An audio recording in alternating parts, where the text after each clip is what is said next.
need to be shy. What's up, What's Nathan? up, Kevin? How you doing, man? I'm good, man. Hey, tell Shorty to turn the mic up. Hey, yeah. I got my wires crossed. Hang on, there we go. He said turn the mic up. Hey, Kevin, I just wanted to congratulate you, man. Like, the show is awesome. You guys are killing it. Thank you, dude. Yeah, you guys are It's doing super well. fun. It's really good.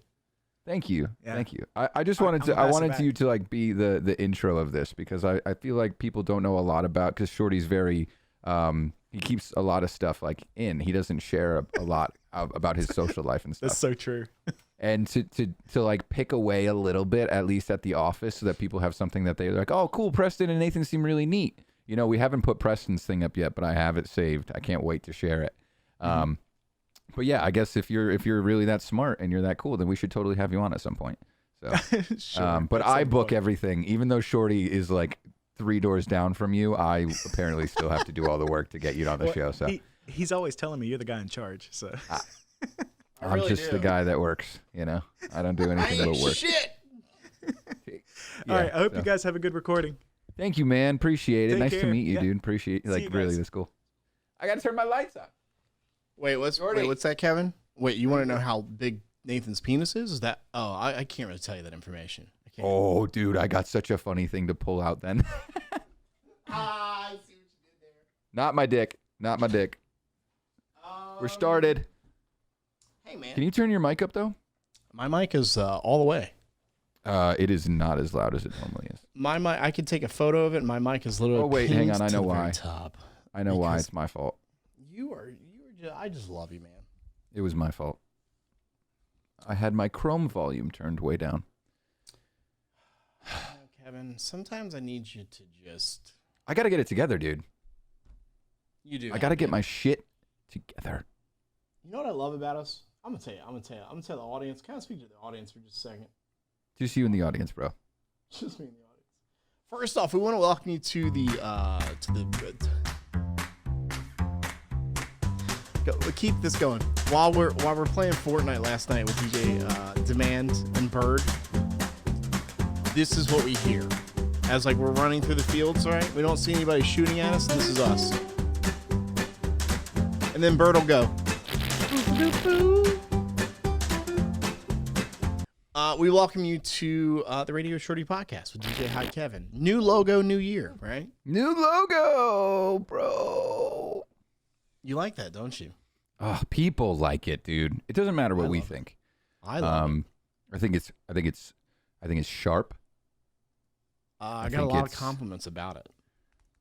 Yeah, we deserve them, man. That was a full team effort too. I'm trying to think the people that helped out on it, because I do want to name names. Tony Pre was a pretty big help. Thank you, Tony. Thank you, Which, Tony. by the way, the Phdjs Podcast now live. You can listen to them. Still haven't listened to it. Don't tell them. It's fine. I mean, listen. Here's the thing too: is that with podcasts you can listen whenever. You can listen tomorrow. You can listen next year. I don't give a fuck. Just listen. I can listen on my way to New Jersey the next time I'm going there. Listen. For the audience, even if you just don't want to listen to us, just hit play before you leave your house and let your dog listen to it. Dude, actually, that's a recommended practice for young animals, isn't it? Like to play music so that they hear voices, so that they like, especially to avoid them having separation anxiety. I think you're supposed to.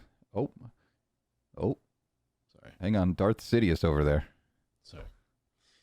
So I do leave my TV on for Percy the pup. Something, Yeah, so he just chills, and hangs out. But thanks for listening to the show. By the way, you can always call the show at 341-465-3846. That's 341-46-KEVIN. Oh, hold up, ready? 341-46-KEVIN. KEVIN. We want people to start calling in, leaving messages. You can text the show as well. You can voicemail the show. What year is this? I love your blinking it. Like, yeah, right. It's like an infomercial. Call Can now. you hear my mouse clicking? 10 Kevins are left. You have to call now. Caller number 7. Only 10 Kevins to go. Hey, man, we didn't get a chance to... Go ahead. No, you go ahead. We didn't get a chance to... I was going to say, we didn't get a chance to talk about a lot of stuff last episode because the gins were in the studio waiting in the green room. Right. We had a lot of stuff kind of on the agenda there. I was in New Jersey. I can't remember if we talked about it last episode, but I don't know if you know this, but and I love my family. I'm gonna start by saying that I do, but you know how sometimes family just gets on your freaking nerves. So real quick, one of my favorite sentences in the world is "I love you, but," and that's literally what you just said, bro. That's it's like nothing good ever comes after that.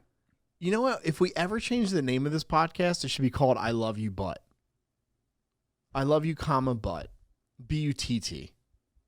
I was waiting for it. I do love my family. I do, but also I forgot to do my hair today. I'm sorry. Just keep. Come on. You're losing me, bro. But during Christmas, it was still kind of COVID-ish. Like things were kind of. The news was saying to put a bag over your head. It was still kind of a little wonky up there, and I'm all for it. If you want to wear a mask, whatever you want, like I'm 100% for whatever you need to do, right? Whatever. But also, like, there's a breaking point. And so the breaking point was that I had my dog at my aunt's house in New Jersey at Christmas. And my aunt, along with my cousins, had the door open. The dog flew out, ran across the road, and then a car ran across, like literally 0.2 seconds later. I was like, no. So I got Percy back. I was like, we're going home. Like literally Christmas Day at like 3:00 in the afternoon. I was like, I'll see you guys later. And I left. Oh, true story. Wow. And so my Christmas presents from all my family were left like in New Jersey. Oh. So we had Christmas in July at my aunt's house when I went to visit them. So yeah. No, I didn't tell this yet. I told this to you off air. Oh, you did? Yeah. Oh shit! I'll be honest, dude. I'll cut that out. I'll cut that out. I'm gonna leave it. Sorry to ruin your story, dude. Fuck. So, I open up present one. It's a big box. It's a suitcase. I guess my family wants me to travel places, which I do. Jersey. And the second one was in like this little tube, like where what a poster would come in. I'm telling this story as though Kevin never told this story. So I open it up, and the material that like you see on a lotto ticket where you have to take a penny and like scratch it to see what you reveal it. So that's what this poster is. And here's the thing, and also keep in mind, audience, is that we started this podcast in February. I was supposed to get this present in December. So us joking about what I'm about to talk about has not been, out in the open yet. So what it is it's a poster where you watch all these famous movies and then you scratch off once you watch the movie, which I thought was funny because, we didn't do the show. We didn't start the show till like February. In fact, I don't even think we started like the movie joke until then because we never really talked about the fact that I don't watch movies. So I got a poster about movie watching in a suitcase, and then I left it. I accidentally left it. So my aunt texted me this week and was like, "Hey, so did you not like your gifts?" Like that's what she said to me. Oh. I was like, no. I just poor auntie. I forgot. I said I'm coming back in August. You'll be in Scotland. I'll get it then. I do want to also talk about you being on the DJ's vault with Joe Bond. I was on there. Yay! Oh, if you're so fun, dude. If you're a subscriber to the DJ's vault, you can go into the vault and watch Kevin's episode. You talked about being the second man, right? The second leader, the second coming of Christ. I wouldn't even say second leader. So basically what I did, and this is the problem with God, it's so hard to like put into a few words. So just bear with me. Everybody has someone that helps them accomplish their goals. I don't care what anybody says. Yeah. If you're the closest person to you is your mailman, then they deliver your whatever. Like there's somebody that's helping you do stuff. Okay, Mr. Rogers. In any capacity. Like when we cook dinner, I'm the number 2 to Teddy. But the way that a lot of companies are built is you have your head owner, CEO that started the whole thing and probably made it, first name, last name entertainment, and it's developed into something bigger, and they needed to hire people to help out. Now, just in the I'm sorry, my freaking lights are changing color, so I'm like vibing. It's fine. But now I would say that Jason Clock has like 6 people underneath him, because we have a social media person in the office. We have like an day-to-day office person. We have Ben, who does the sales. We got Quinn, who's in the production stuff. We got Eric, who's, helping out like on the talent side of things too, but also, just being like me, who I was when I was in the office. And then there's me, who's like out back here, still.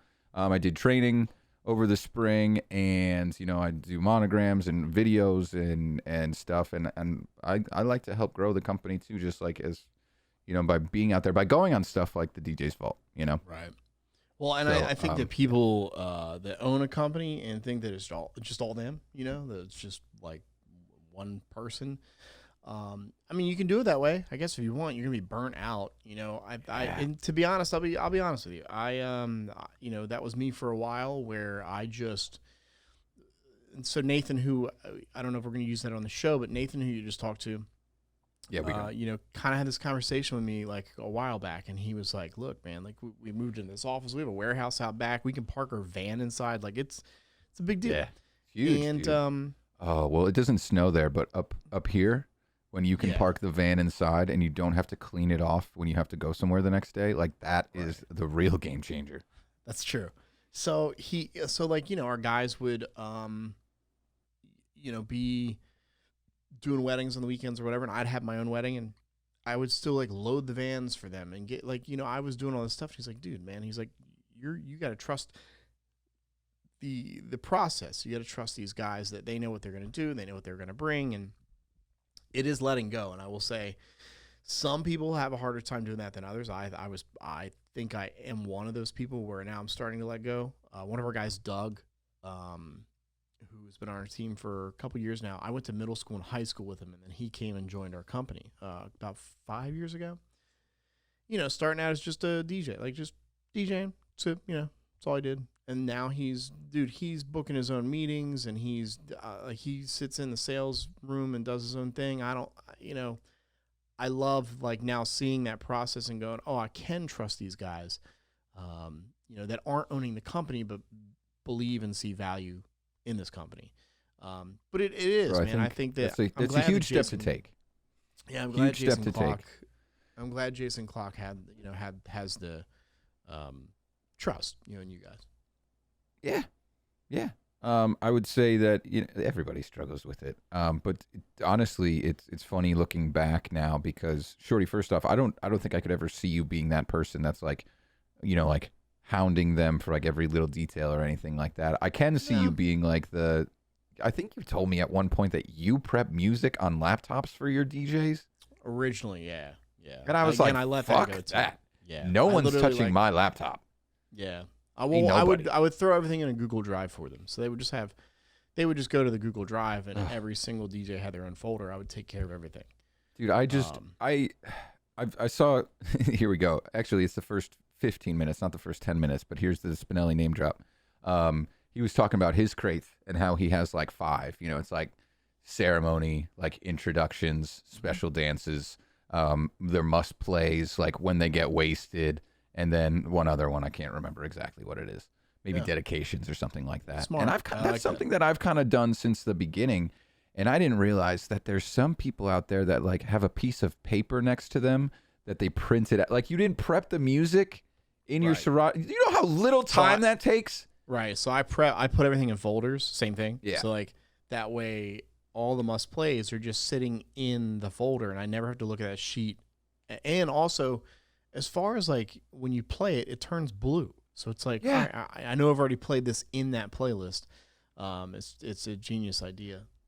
So some people are old-fashioned and don't use that turn stuff blue. DJ Demand. How do you not? Dude, I don't understand how. Oh no, he doesn't reset the play count because he gets worried that he's never going to be able to find the specific version that he plays all the time. But it's like, one of them has 98 plays on them and the other one has 2. Which one are you going to pick, Demand? So delete it. All right. I love Hey, this, can we but we have talk so about- much to get to. We have so much to get to. We can't get stuck on topics, right? Yeah, I want to talk about the Phdjs podcast, RIP. Yeah. We talked for a Yeah. second about it last. Hang on, keep talking. I episode. need to turn this light off. It's vibing. I'm gonna keep listening. You're good. I'm gonna turn my mic off. I was talking about the Phdj podcast, I think, for the last episode, and I can't remember what we said and what we didn't say because that was a jam-packed show. But I want, we all listen to Joe and Joe Bunn, Mike Walter, Phdj podcast.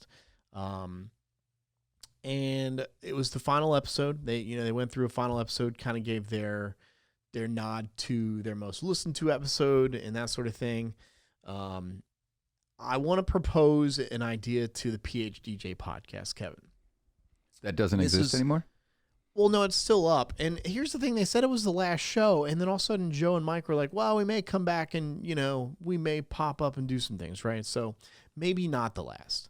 Also, thank you, Joe, for shouting us out along with the Drew and Fuse show, the Nick Spinelli show. We appreciate, just being lumped in to the list of those amazing shows, Sips and Ish. We appreciate that. God, But it's here's so what I cool what we're propose. doing. I'm sorry. It's just so fucking cool. I proposed an idea where the Phdj podcast doesn't stop, right? But they have guest hosts. So they find Brian B. You host the show and interview, or talk 20 minutes about your topic, or Nick Spinelli goes on and has, a guest topic. Because then what you're doing is you're using the Phdj platform to still have amazing talent go on there and talk about certain subjects, right? But Right. Mike and Joe, all they have to do at that point is just post it. Here it is. Here's the content you just post. And again, like I know, like if we went on there, it's not going to be dick jokes and what the wish like we usually do. It would be a topic Right. centralized, obviously, to the DJ community. But then it gives our platform, Nick Spinelli, Drew and Fuse, Sips and Ish, Alex Neppa, that branding where they go, hey, I'm Alex Neppa. I host a podcast called Sips and Ish. Hopefully you could subscribe over there. But right now I'm guest hosting the Phdj podcast. So, and the other thing is Joe never listens to podcasts so he's never going to hear this. Mike never listens to podcasts, so he's never going to hear this. So the only way I'm going to get a hold of Mike is if I I don't know, show up on the NBC News one night and he sees it. So, I don't know. I just think that, it's just gonna pop up real quick. yeah, just going to take out an ad on the NBC channel up there. What? Don't. Nope. Yeah, Nope. Hang on. Talk for a second. I need to You're good. resize that thing. Okay. Yeah. So to Joe and Mike, that is my proposition for you guys, is that we are able to basically guest host the Phdj podcast, keep the show going. I was not watching your screen, by the way. Oh when my you were doing that, 'cause God. It's I gonna be wanna- so funny. I'm Yeah. sorry. I don't want to. I didn't want to be spoiled by it. Also, we are 18 minutes in. We would like for you to comment, like, and subscribe to the show. Oh yeah, if you guys could do that. Honestly, call that number up. Do your thing. So just can you explain the phone number thing? Because I feel like that's so like they Yeah, can man. call at any time and leave a voicemail. Can they call and we can like talk to them right now? Mhm. Yeah. What? So let me hold on. Let me. What am I doing? That's such a cool like we should just have a caller day.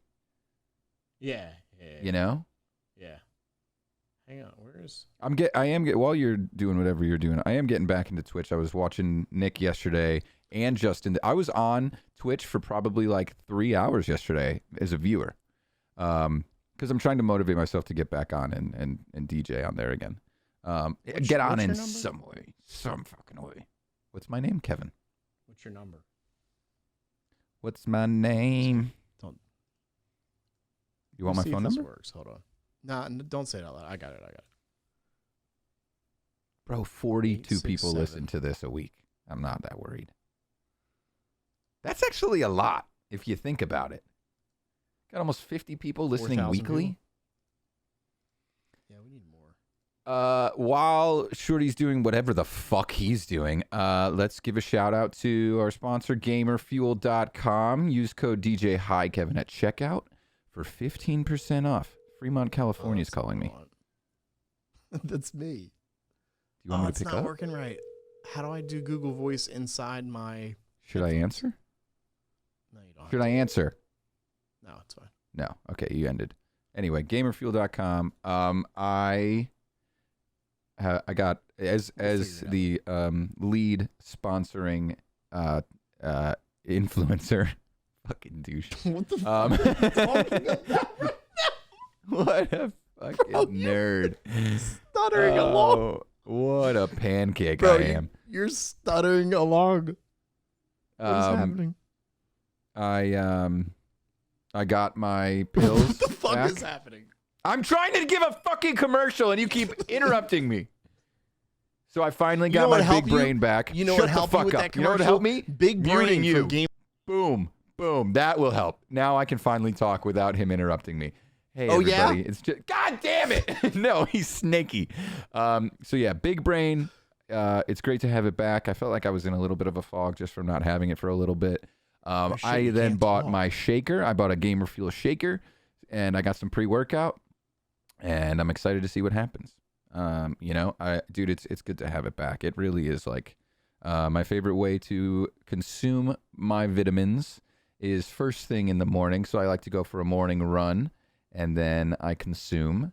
And on an empty stomach, they're a little more effective. So if nothing else, take that tip. If you take vitamins or any type of supplements, take them on an empty stomach. It hits you harder. I also... Shorty, did you do your Enneagram test? What are you doing? Oh, here we go. Sorry. Camera angles. No, I did. Can you give me 2 seconds though, and I'll go find out? That's not how the Enneagram test goes. Dude, it's like 150 questions. That's okay. Hold on. Oh, he's still trying to do the Do you voice guys thing. remember what my Enneagram test number was? Question mark. God, old people are old, aren't they? Hey, while we wait on the Enneagram test, can I ask you a question? Though I don't think we got to 100% last show, and Yeah. it kind of has been bothering me all week. And it's because I don't think your mom likes me. Oh, she doesn't. Wow. No, she likes you. Right. Yeah, we never even got to this because I wanted to mention it with the girls, and then we had a little bit of chaos with the microphones and stuff. Yeah. Which worked out fine. Shout out to Nate Nelson. And, Glenn's hand was in the podcast at one point, and I was not paying attention because I was trying to get rid of Roush number 3, whatever that screen that she had, Love Glenn's hands. But shout out to the husbands for helping out with some of the I'll get it. some of the tech stuff. And yeah, so I did want to talk about my mom because she said something regarding you. We were mentioning her as like the commenter of the week. So I wrote in our notes, my mom called me and was catching up on our podcast. She actually is like binge listening reverse ways, which is an interesting style. Okay. I think she just doesn't know how to resort the on Spotify. I'll be honest. I love my mom. So she won't hear this episode until like 9 months later. I'm curious when she's going to hear it, but I'll let her know that she was mentioned. I'll drop something in regarding my parents in a little bit too. But yeah, so she was like, she said, I don't understand why you guys have a podcast together. Why? Because she knows me and I'm overly positive. It's actually part of my Enneagram. And That's then sick. you just talk down on yourself all the time.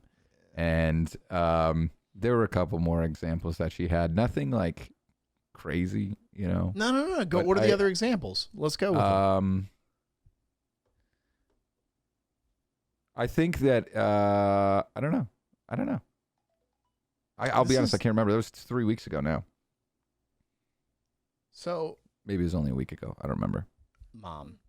But What's your hey, mom's name? if you see any differences between us, let us know then. What's your mom's name? Heidi. Heidi. Oh man, that's such a beautiful name.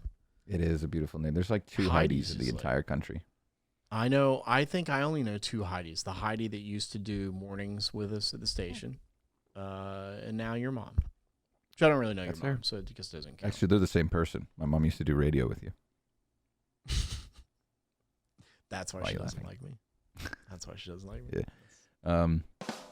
Listen, to Kevin's mom, to Hi Mom. It's Hi Mom. You should get her some high mom. No, it's high D. gear. High D. Oh, I High- see what you did there. Oh, I see what you did. You're genius. Imagine my mom rebrands herself as mime. But hi mom works. Hi mom works. Yeah, I love when people, say like hi dad, hi mom. Well, listen, I'm a little bummed. I want your dad likes me though, right? He does. He thinks you're funny as hell, dude. I mean, Yeah. we gotta. Oh, get, we that's. Oh my God, I have what's so your many mom's things to address? mention. I'm gonna send her some flowers. 6. Okay.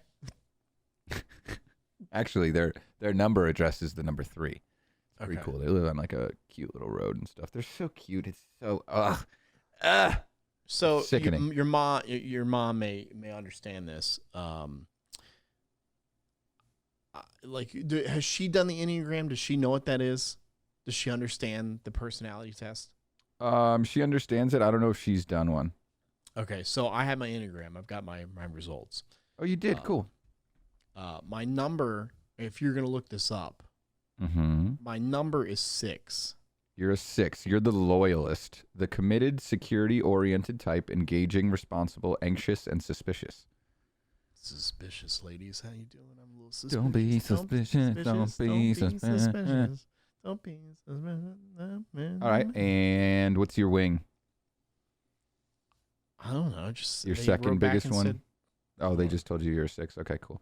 So I am a 3 with a wing of 7 and technically like a wing of an 8 too because they are only one number off. So I am the achiever, the success-oriented, pragmatic type, adaptive, excelling, driven, and image-conscious, which is pretty spot on. And then my wings are the enthusiast and the challenger, which we know Glenn is a number 8, Glenn Roush. But the enthusiast is the busy, fun-loving type, spontaneous, versatile, distractible, and scattered, which is 100% me. And then the powerful, dominating type in the challenger, the self-confident, decisive, willful, and confrontational, which I think I'm turning more into an 8 because I started calling people out on their bullshit like over COVID. I just stopped giving a fuck.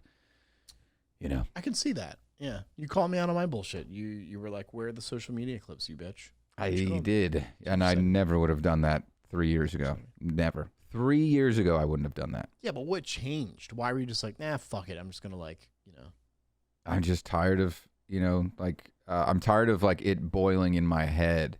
Like that's the biggest thing is if I don't say it, then I just think about it and then it builds up and then I explode when it's too late and then I do something stupid, So I just was like, you know what? I got to get my anger out early.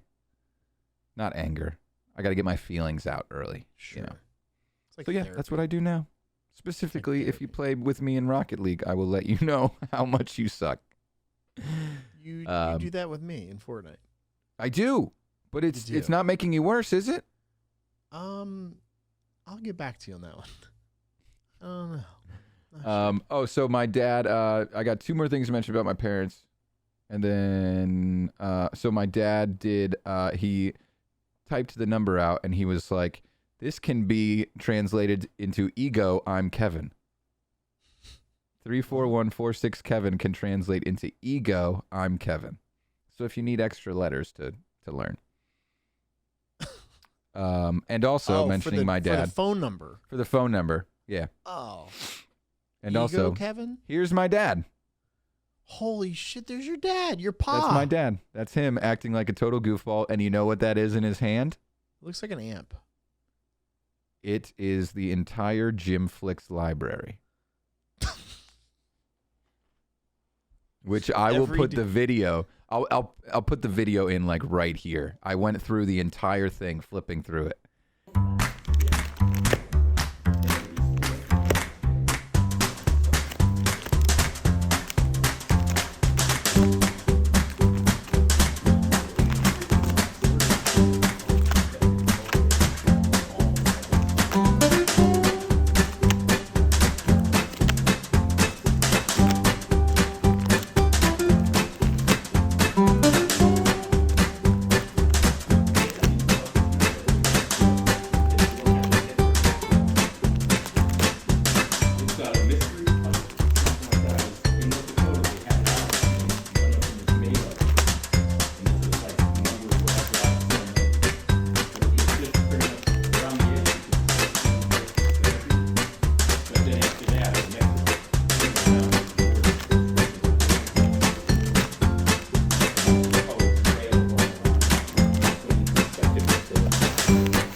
Shorty, it's Every fucking. DVD. Look at that thing. Does he know? Like, let me ask. Does he know that he doesn't need to do it anymore? I think he's been doing it for so long. You know. I mean, I'm here for it. I really am. He doesn't need to cut his hair anymore either, but he's. I can't wait till he hears that. Oh my god! Can we put the picture back up? Can we put the picture back up real quick? Sure. I Yeah. want to analyze this. Okay, this is Canton, First off, look at how fucking Connecticut this house is. This is very Connecticut. Look at the lamp. Can you zoom in on the lamp? I don't know if you're able to do that with it. You don't have to. So I can. That's about as zoomed in as I can get. Look at this like antler lamp thing going on here. So I actually every year for Christmas, and I didn't get them this, but I try to get them something that is like deer related because they have like a couple deer heads in the house. I got them like these some hilarious things. The next time I'm there, I'll have to take photos of them. But yeah, they have a huge, clearly very wood themed home. Wait, can we go back in one more time? Oh my god! How many remotes, Jim, do we need? Yo, actually, good call.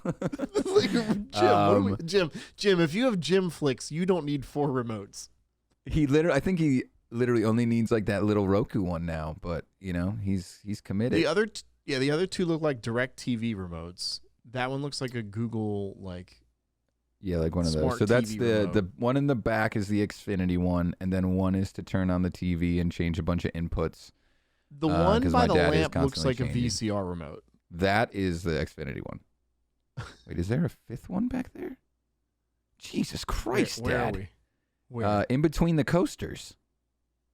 Oh, there is. Yeah. There's a 5th one there. Dad, There we is. got to talk. Jim Flicks has 5 remotes, and he has everything. He's got everything he needs in his little box of DVDs. He doesn't need 5 remotes. Jim, I love my dad. I love him so What are we much. doing, man? He is pathologically himself. I'm gonna get personal here for a second because like I don't talk to either of my parents. I mean, you and I have had this conversation. Yes. Mom became an alcoholic and just kind of chose that path in life when I was in my 20s, and my dad and I just don't talk. So like I love hearing the stories about your dad and your mom. Even though your mom thinks that you and I shouldn't be together as podcast roommates. But I will say I'm going to win your mom over. I'm going to win her over. I'm going to send her some. I'm going to send her some antler-filled flowers to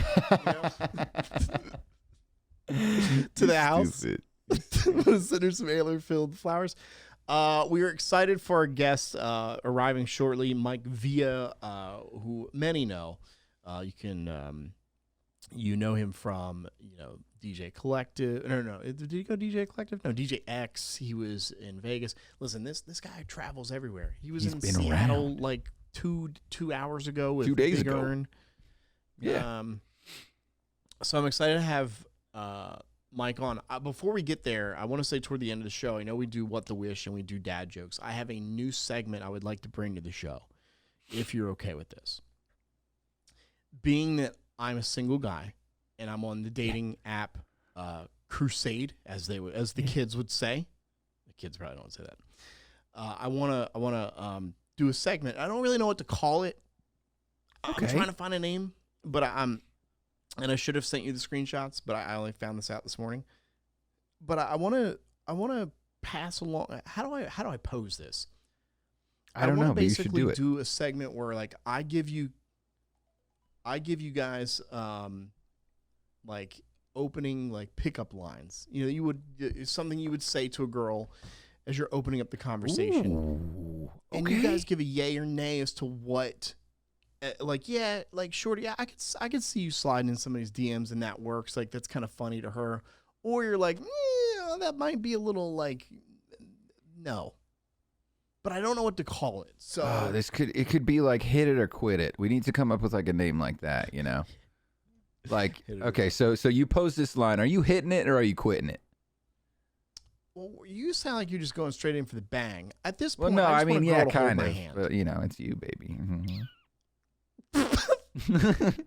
Well, you can't call it hold hand or fold hand, Shorty. Like you can't call it hug it or plug it. Hug it or tuck it. Tug it. No. Whoa, that's a little. Whoa. What was the first one? Go back to the first Hit it or one. quit it. That's still a little rough.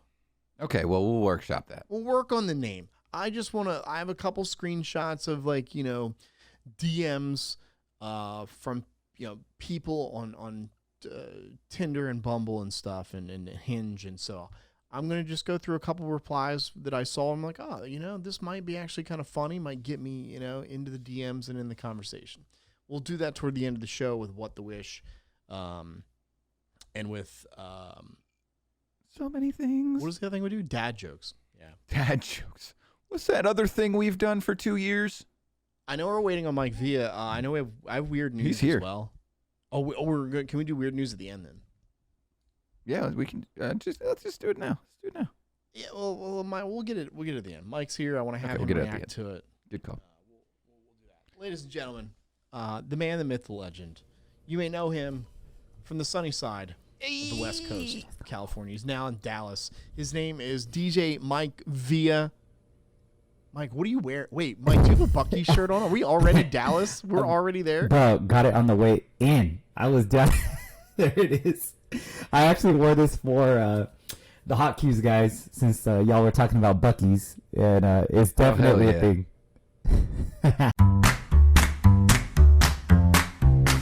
Mikey! What up, baby? Oh, my God. Hey, baby. How you doing? Oh, man, I'm good. I'm stoked to be on here. Finally, baby. Oh, my God. time has So come. stoked to have you on. Mike's Yes, been in Dallas sir. for 6 seconds and he already has a Bucky shirt on. They So- actually hand them out when you get off the plane, I think. I think I actually turned you guys down. Did That was that center slider, because now I hear you guys low. yeah, that might be what it is. Let me see. Let me go You're to just my... your microphone's a little muffled. That's the only thing I'm like. It's like not Yeah. loud. It just sounds Just a muffled. little toasty. Just a little. What about toasty. that? Ooh, Was that better? Oh, that sounds way little- better, yeah. dude. I think I hit the little You like- pattern. Like Yeah, plus or something like that. it's the pattern. It's like from the Gotcha, the gotcha. side talking or like straight on. Cool. Well, that And I just mean- sounds infinitely yeah. better. I'll edit it stuff in post. Don't worry about it. All right. I'll get rid of some of that like background stuff. We've had some people on, and this is why we ask for like microphones and headphones, just because of Mhm. Did you click the I'm wearing headphones thing at the beginning Yeah. too? Okay, cool. Just wanted to make sure that it wasn't like trying to noise cancel when it didn't have to. I miss y'all. I miss For you real. too, bro. Yeah, Listen, you're going to Expo this year though, right? Yes, I am. Yeah. well, this year it's literally in like two weeks, right? Oh wait, 2.5 Oh my weeks god. away. Oh my Is it? god. Yeah, we're Dude, like, that- when this show comes out, it'll be 2 weeks away. Holy shit. Hell yeah. That's crazy, man. That's cool Mike, though. what do you- That's cool. Mike, let's see your So- tattoos. I didn't even know you had tattoos, dude. I've Mike never used seen you tattoos. naked before, so. Didn't know. I am like completely covered everywhere. I think this is all I have. Even all my legs are covered. I have chest, back. How much I would have you say nothing. you've invested into your body art? Actually, Your wife's that not much. listening. Your wife's not listening. It's Yeah. okay. It's okay. No, actually not that much. It was Really? yeah, I had a childhood buddy who wanted to basically practice. So it was more like he was getting started and he was really good already, but he wanted Okay. he wanted kind of like a showcase. So I was like, yeah, definitely, let's do this. So some So stuff wait. isn't the greatest, but It wasn't, yeah, I mean, but it wasn't like he had never tattooed in his life and was like, man, this sounds fun, and just used your body as a. This sounds fun. yeah, no, I definitely don't have the stick figures. I was like a little more cautious in that. But then again, I was 18, so I'm like, sure, why not? It's not like I have a long life ahead of me. Sorry, Kevin's going to show his tattoos. So you're going to take your shirt off now and show yours? Nope, can't Sorry, I hear you. forgot to turn my mic back on. I was going to say, you were getting naked there. You're going to take your shirt off and show your tattoos as well? We'll just all get No, naked I on the actually show? I don't have any tattoos. I was gonna say. I only have a brand on my leg. Wait, what is that? I don't understand what that is. A brand. Like, you know how they brand cows? The Oh, fuck are you doing ouch. a brand on your leg. Yeah.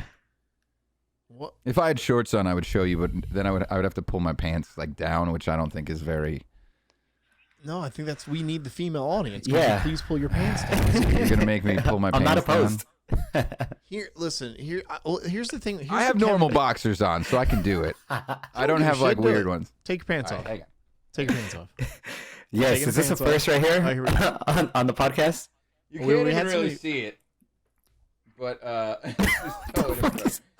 so you see that little like No. there's like a U right Oh, I here. did. Kevin.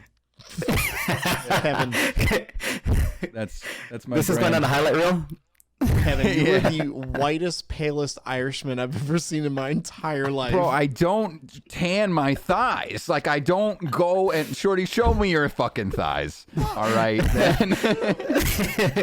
Yeah. That's what What is happening here? I love it. Right I away. can't pull- Right I can't pull away. my shorts up. You know, it's a whole thing. My dick will fall out. It's a whole thing. Listen. Damn But it. here's the Kevin. Here's what you're not explaining is like you literally just said, "Oh, I got branded," as though like every human being has just had like a cow branding stamp on their leg, and we just move on with life. So tattoos, I understand because that's a normal thing in society. Can you explain why you have a cow branding thing on the side of your leg, and also like? It's not even like the bottom of your leg. Like it's dickish, leggish. Like it's in It's the dickish hideable. area. It's What? hideable. It's hideable. Why did you get it? Did you accidentally Oh. run into a cow branding poke? Yeah. No, so it was the last. So I lived with 3 other guys, and we had like that 5th man that came, and he never like slept on the couch, but he was just always over. Sure. And the 4 of them graduated together, and then I graduated the year after that because you know, I'm slow. But so like the night before they graduated, we all just stayed up really fucking late, and we actually made like a time capsule, and we got real fucked up, and we like wrote letters to each other. It was so lame. Where's But, the time capsule? It's in Lebanon County, Pennsylvania. Have you dug it Yeah, up it's yet? nearby our house. We literally like buried it, and I haven't visited the spot. I'm the only one that still lives in the area, but I should go check that out soon. You should just go dig it back up one day. Well, we were talking about reuniting because I guess it's 10 years this year or something like that. Yeah. So it would have been like, you know, May that they graduated 10 years. But yeah, so we just branded ourselves. It's the letter C, the house that we lived in. Because we want to, you know, people go get tattoos together, whatever. You know, it was just, I don't know, we're dumb. But so the great part of the story, and everybody in the medical world is gonna direct message me, because we actually took a metal hanger, and we put it on an electric stove.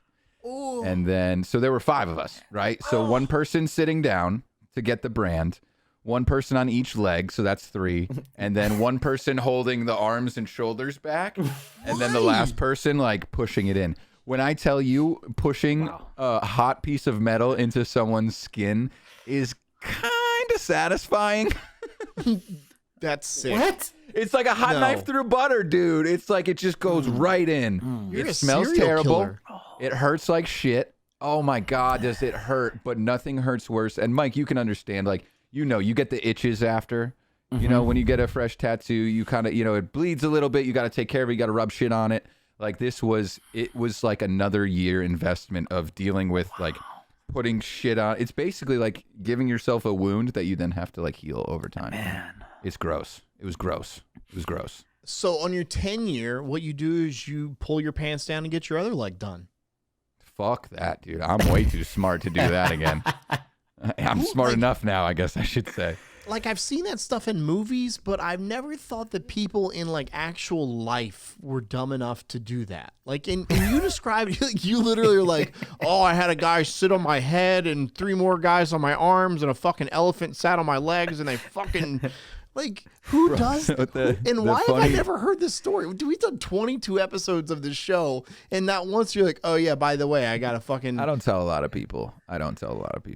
It's not something that people are like, oh, wow, that's cool, and just glance over. Like, it always becomes this, like Mike Villa's our guest, and we're talking about my thighs.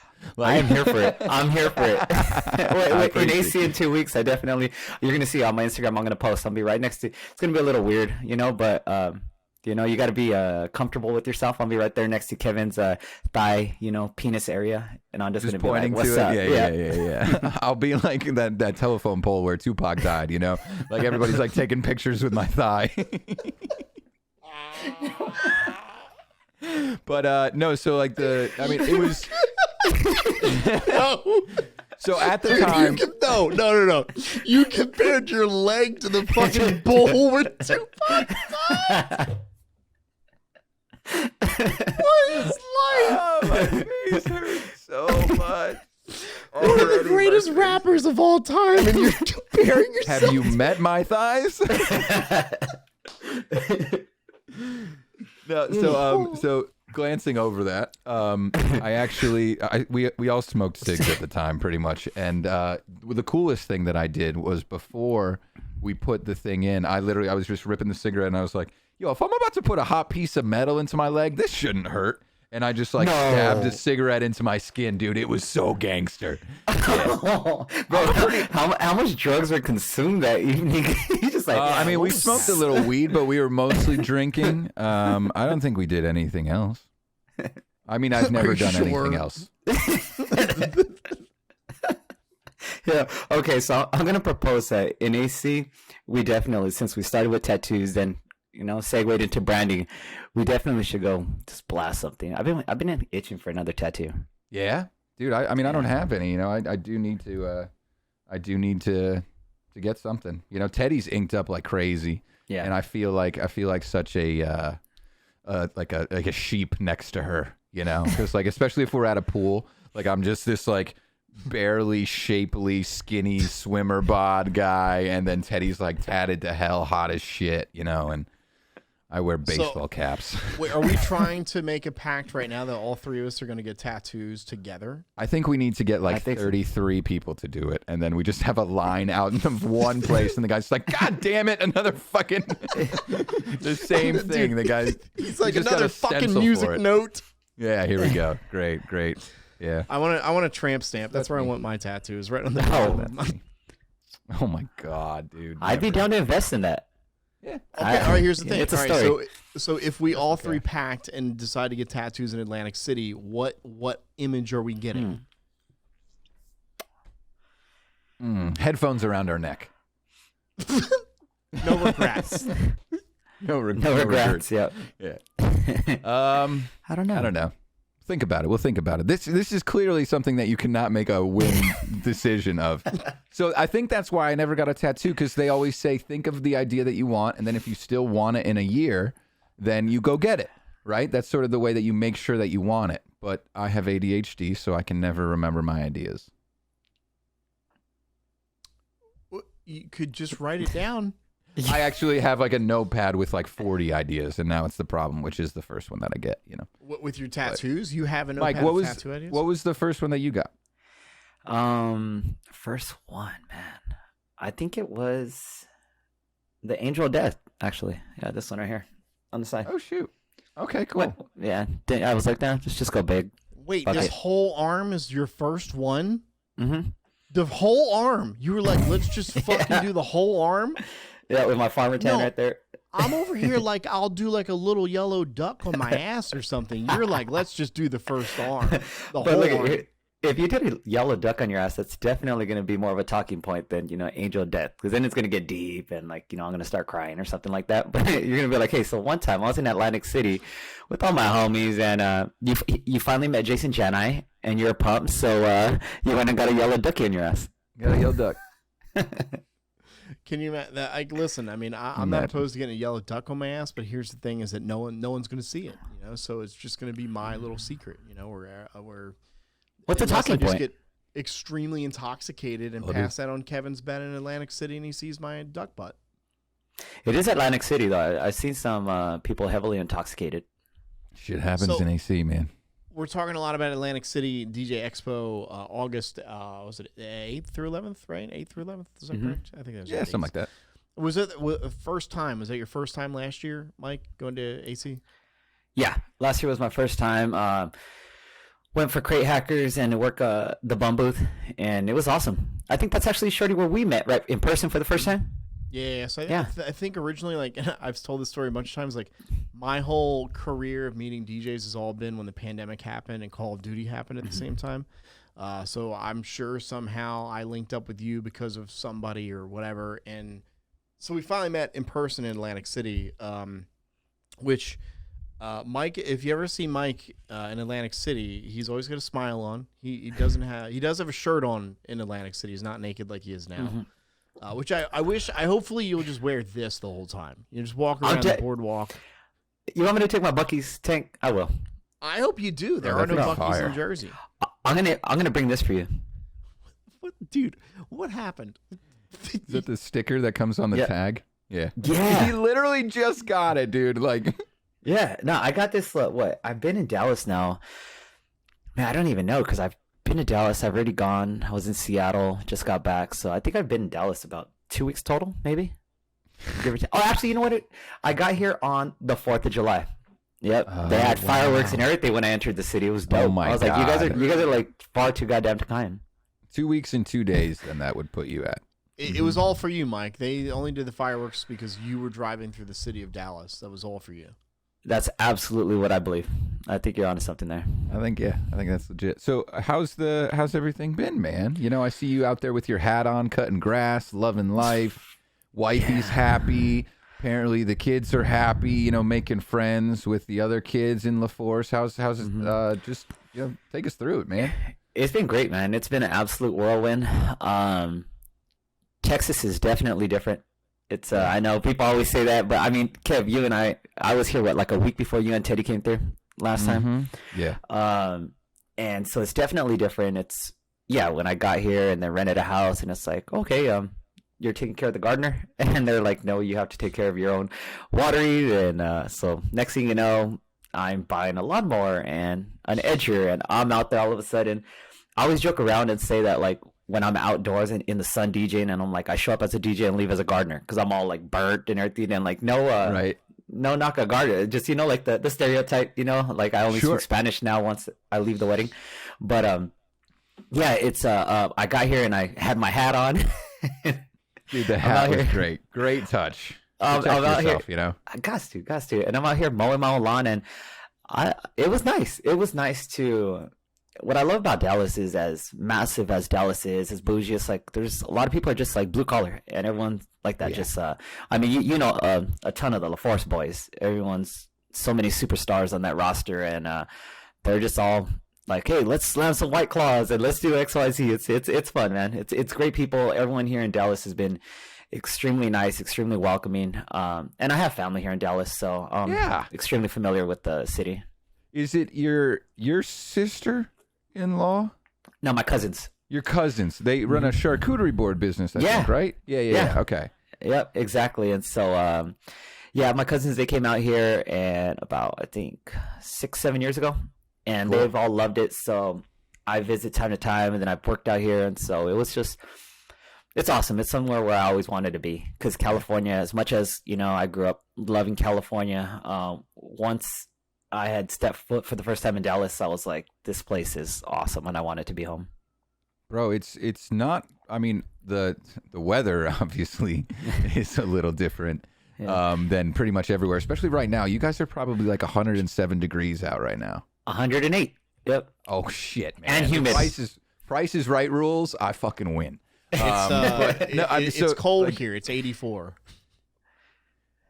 84 for Shorty. I'm 89. Yeah. This is actually a pretty hot day, but I rode my motorcycle to get my hair cut today. Like, that's doable. You can't touch a car handle in Texas. No, you definitely have to. Koozies became a thing instantly. Everyone has a koozie, and I found out from Jen Nelson. I think it was the first night we had arrived. Nate, who else? Nate and Jen came over. Peter Krita and I went throwing axes. We went axe throwing because fuck it, we're in Texas. And Texas, baby. Nate and Jen brought over some White Claws, and we're hanging out a couple hours in, and I'm like, hey, y'all want another round? And there was one right there. Jen Nelson's like, no, I'll just drink this. So I was like, oh, it's hot. I'll get you cold. She's like, I don't give a shit. Cracked it open. I was like, yeah. She's like, you're from Texas now. I'm like, all right, I guess I have to get used to drinking warm beer because it's so humid and like when you're on the lake, and so everything gets hot. And I thought that was cool. I was like, Jen, who's an amazing person, teacher, super smart. She's like, fuck it. Give me the warm beer. I'll do it. Dude, it's just, I think that's one thing about Texas is that it is, professional, but also they're like, at the end of the day, everybody winds down, Northeast is a little bit different where everybody tries to be fast paced all the time, myself included, so reminder everybody, awesome. take a chill pill. It's kind of awesome too that like, so your wife, Lizzie, is that correct? I think I ever name it really right? Yeah. Lizzie? Yeah. So what I love is that, because thinking about like you moving, like you're like, all right, I'm gonna move out of California, I'm gonna go to Dallas, I'm gonna work for this company.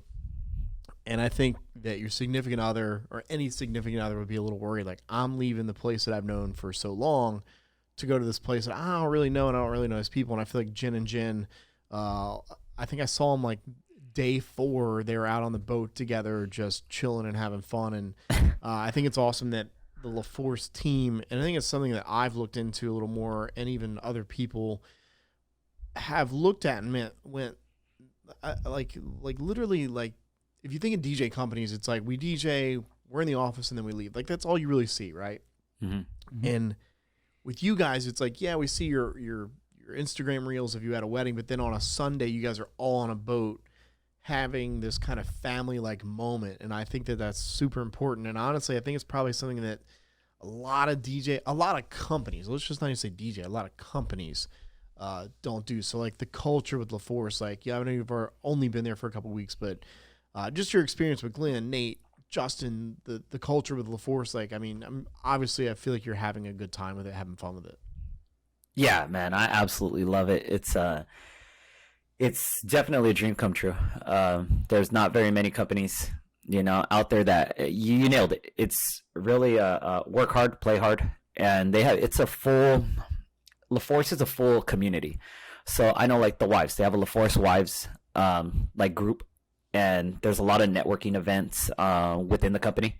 So I believe on the 20th, I want to say of this month, we have what's called Splash Day, and everyone every year they get shirts made, and Glenn and Jen rent out a community pool, and I think it's like 2 hours in the morning, and everyone just takes their families and goes swimming and has a blast. And that stuff I think is super cool for like the culture, because it's, how it is, like when you're working and let's say you're on a production and it's 3 days in, and how it is, like everyone's exhausted, tempers could flare, whatever it may be. I mean, we've all been there, and it's like you have to have a tight community to be like, hey, man, my bad, or whatever it may be. There's no perfect, it was 100%, everything was great. It was all smiles, sunshine, rainbows. It's like we get into it, but you have to be like brothers and to really enjoy each other's company, to be like, hey, man, my bad, and then the other person to be like, bro, it's all good. You fucking care. Like you were, and so all that stuff, it stems from literally spending time with families together. I've only been here 2 weeks and already been to 2 networking events with the company. Last night we had a meeting at the office for bio videos, and it was like, hey, go there, and everyone's just kind of chilling around the table, and it's just super cool. It must have been, I think I didn't get home till like 11 at night. And it's just, you're not worried about it, because it's not like clocking in on a 9 to 5 where you're like, man, what time am I off? It's like, oh shit, it's 10:30 and we're still here bullshitting because we're getting ideas like for bio videos of what to do and just joking around with each other. It's great. Yeah. Well, and I think it's important. I think that a lot of DJ companies don't treat their company like a company. They, they see that. I think they really only see like that Friday, Saturday, Sunday as their days to work. Whereas like it's a Sunday through Saturday type of organization. Are you singing? I was just thinking, it's Friday, then it's Saturday, Sunday. Oh, I love that. I was in the head. That's all I could hear when you said that. I'm sorry, I totally. But no, Shorty, you're right. You're right. But I think that LeForce does a great job of basically, going, hey, like this is a Sunday through Saturday type of company. And we had the Gens on last episode. If you haven't listened, please go listen to the episode. I think Mike was listening. I think I saw you post something that you were listening. By the way, how far in did you get so far with the Jen and Gens? I think I want to say a little over half.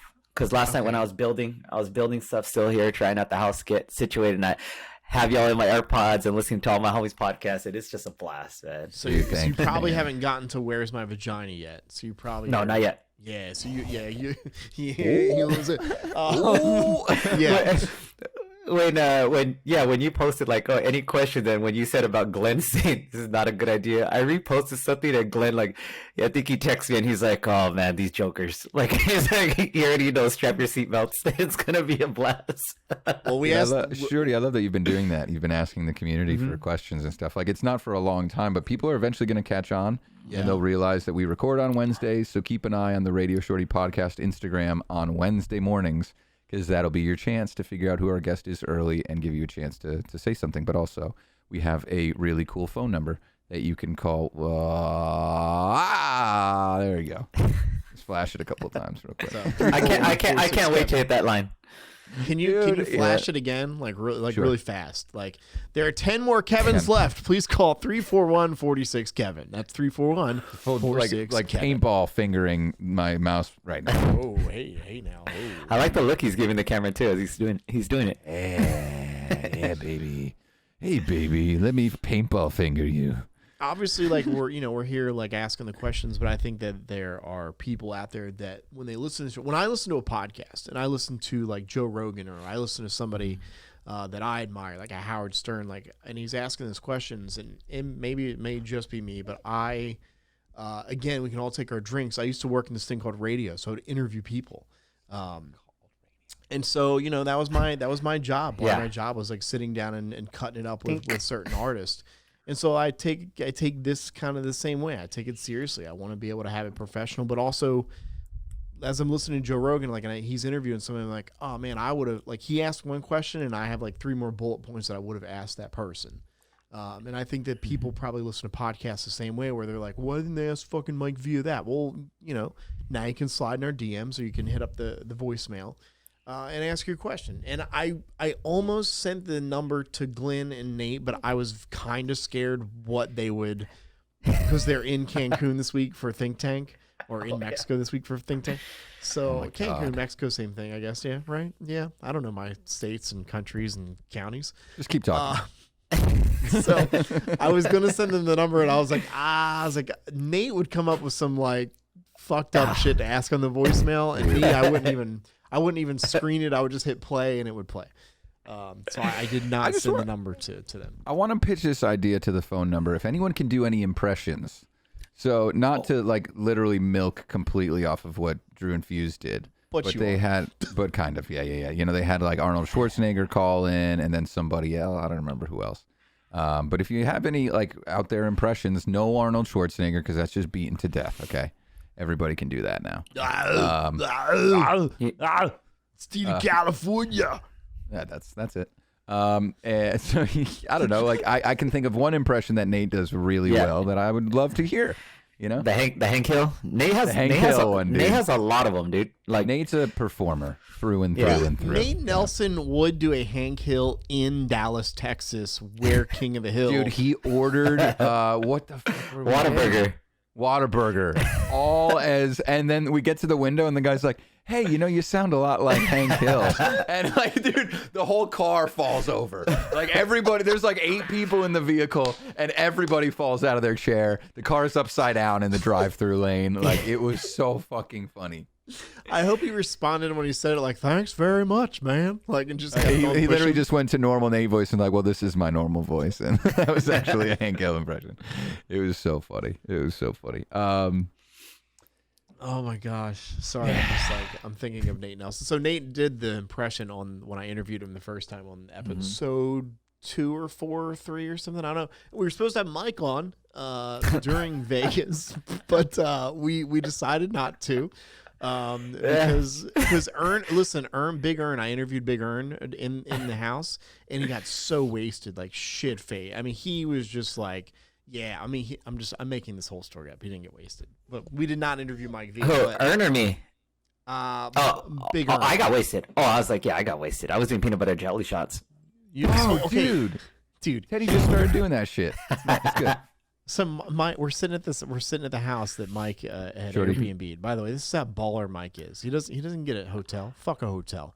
He gets a house, right? This is not me. I was along for the ride. It was all Mike. So Mike bought this huge house. He bought the house. He didn't even rent it. He bought the fucking house in Vegas. Cash.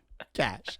So like so then Demand and I have to go Uber, 45 minutes away. It costs us $9 million to get there to see Mike, right? And then God, these numbers just keep going. Kevin to interview me. Kevin, Shorty, fix your fucking camera. Okay, I can't put this video footage on the thing with you looking like. I kept thinking it was gonna come back into focus. Yeah, I was like, no. it was like I I'm just think I gonna can. be I like think I this. can. This is My just how I'm iPhone gonna be. 6 shoots better video than that, and it's cracked in the middle of the screen. So we get to the house in Vegas in February, and Mike is there, Big Earn is there, and so I'm going to interview them both. Right, I'll do Big Earn first, and then Mike, and then I get there, and Mike goes, "Okay, we'll see you later," and just walks out the front door like leave. So they all leave. I don't know where they go. I think they went to the hotel or something. I don't know where they I went. have no clue. By the way, they also Well, because we don't want to make too much. We don't want to make too much noise, though. But by the way, not only did they buy the house in Vegas, they had this like fucking $200,000 SUV they're rolling around in, right? So like they've got this Cadillac Escalade, this house in the valley, and now they gotta go to the hotel. So now it's just me and Big Earn sitting in this room interviewing. And what people don't realize is that it was February on the West Coast. So I start interviewing Big Earn, right? We're on this table, we're talking, we're chatting. It's like 4:45, and we both like look at each other, and there's no lights on in the house, and now it's completely dark. Like Big Earn and I are sitting at a high top, like just completely in the dark, talking to each other. No one else is in the room. So I get done the Big Earn interview, and I was like, all right, well, I'll Mike and I'll cut it up. And Mike goes, yeah, you want a peanut butter jelly shot? I go, a what? He goes, yeah, oh, come on, man, I'll show you what it is. So he pours me a peanut butter and jelly shot. And Mike, what is in a peanut butter jelly shot? Yeah. It is screwball whiskey, and you chase it with a shot of grape juice. So I didn't think I would like this because I don't like anything. So other than vodka. That's why my mom hates you. So I take this shot. And I'm like, this is fucking good. I'm like eating a PB&J right here. Dangerous. So I take another one. All right. So I've taken 2. So I'm like, all right, that's my limit. I'm gonna do 2. I'm done. Mike takes like 10 more, right? He's peanut butter PB&J-ing it up, like left and right. And then Mike comes over to me. Yo, you ready to do the show, motherfucker? It's just hype. And he's on the turntables scratching and like, yo, when are we going to do the fucking podcast? Let's go.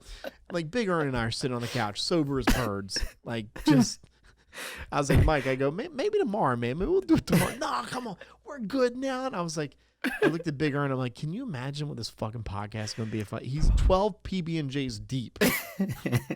He's like standing on You top should of the have saved counter. it for a bonus episode. Oh, that'd have been good. At least just to get the audio, because mind you, at the time that was happening, it just all of a sudden became a party. And how Shorty was saying, there was like turntables in the middle of the kitchen, and it took me back to like my roots, like where we all started, like OG house parties, like DJ'd in the kitchen. Like you don't need a table, just throw it on the counter right there, throw it on the island. Load-bearing surface, like so they're DJing on the couch, and then all of a sudden, and I'm just gonna say it because it happened, and it's out there on YouTube. Nick Spinelli's alerts started going off on our phone of the clip of him talking to Joe Zahn, interviewing Joe Zahn.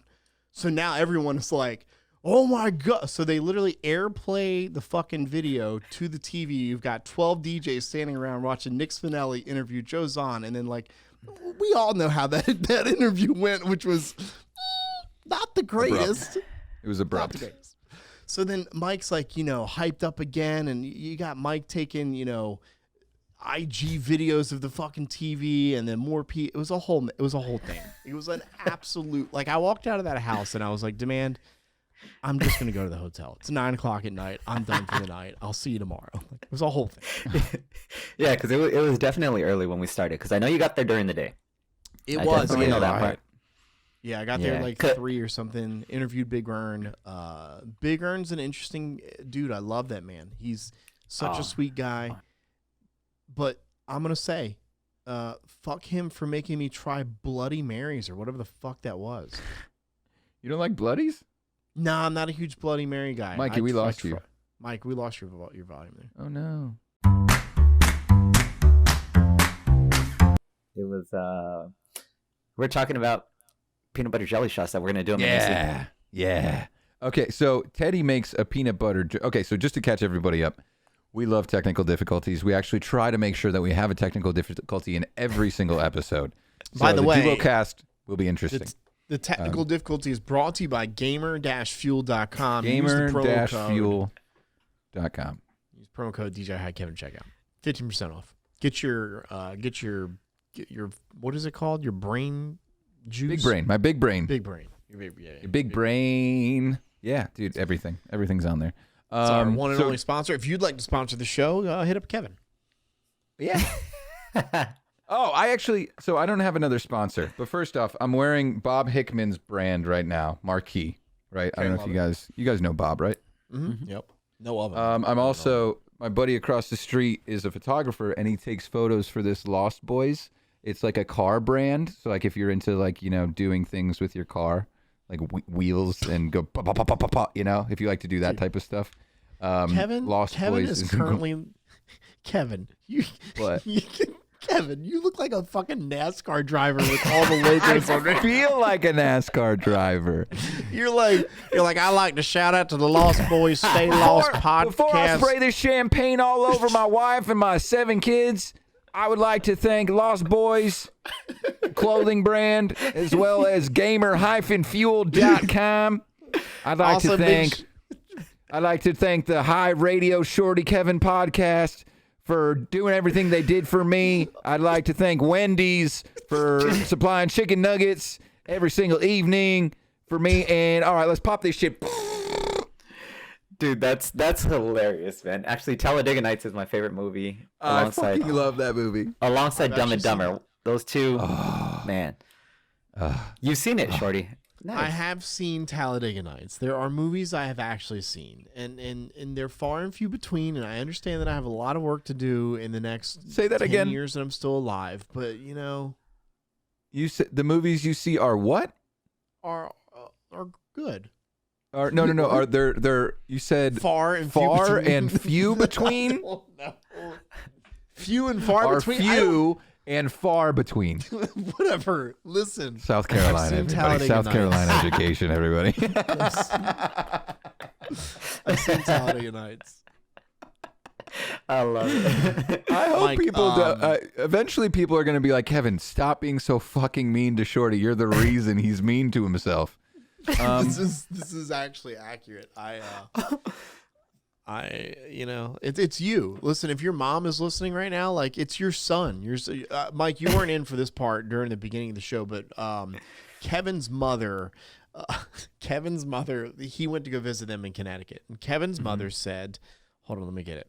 Kevin's mother called him and was catching up with him, and said she doesn't understand why we were paired together, meaning Kevin and myself. She doesn't understand why we have a podcast together is basically what she said. Okay. She's like, Kevin's basically Mr. Rogers, and I'm basically Dr. Evil, I guess. No, you're like a 13-year-old emo girl sometimes. It's just like it's all that 90 Day Fiance. It gets to his brain. Yeah. Yo, Shorty sends us a link for something on 90 Day Fiance yesterday, and I get it, and I'm like, we're like playing games at the time. I'm like, Shorty, what the fuck am I supposed to do with this? Yeah. Literally, Shorty, this is how a normal night goes in our life.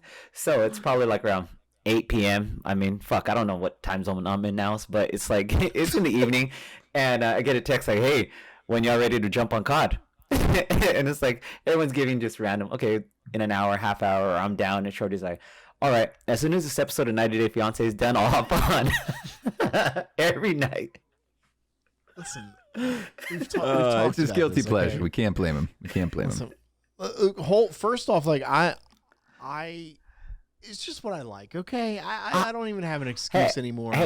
Hey, I love you. We love you. No judgment zone. I would like to go ahead and view an episode with you, so you could give me some backstory. You could tell me the context of what it's like to be a 90 Day Fiance.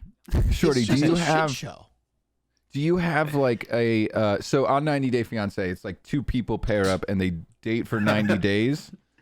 So this is how it works. So these people on the show they find love in other countries. So if they're in Guam or they're in so like they go and meet them over there, right?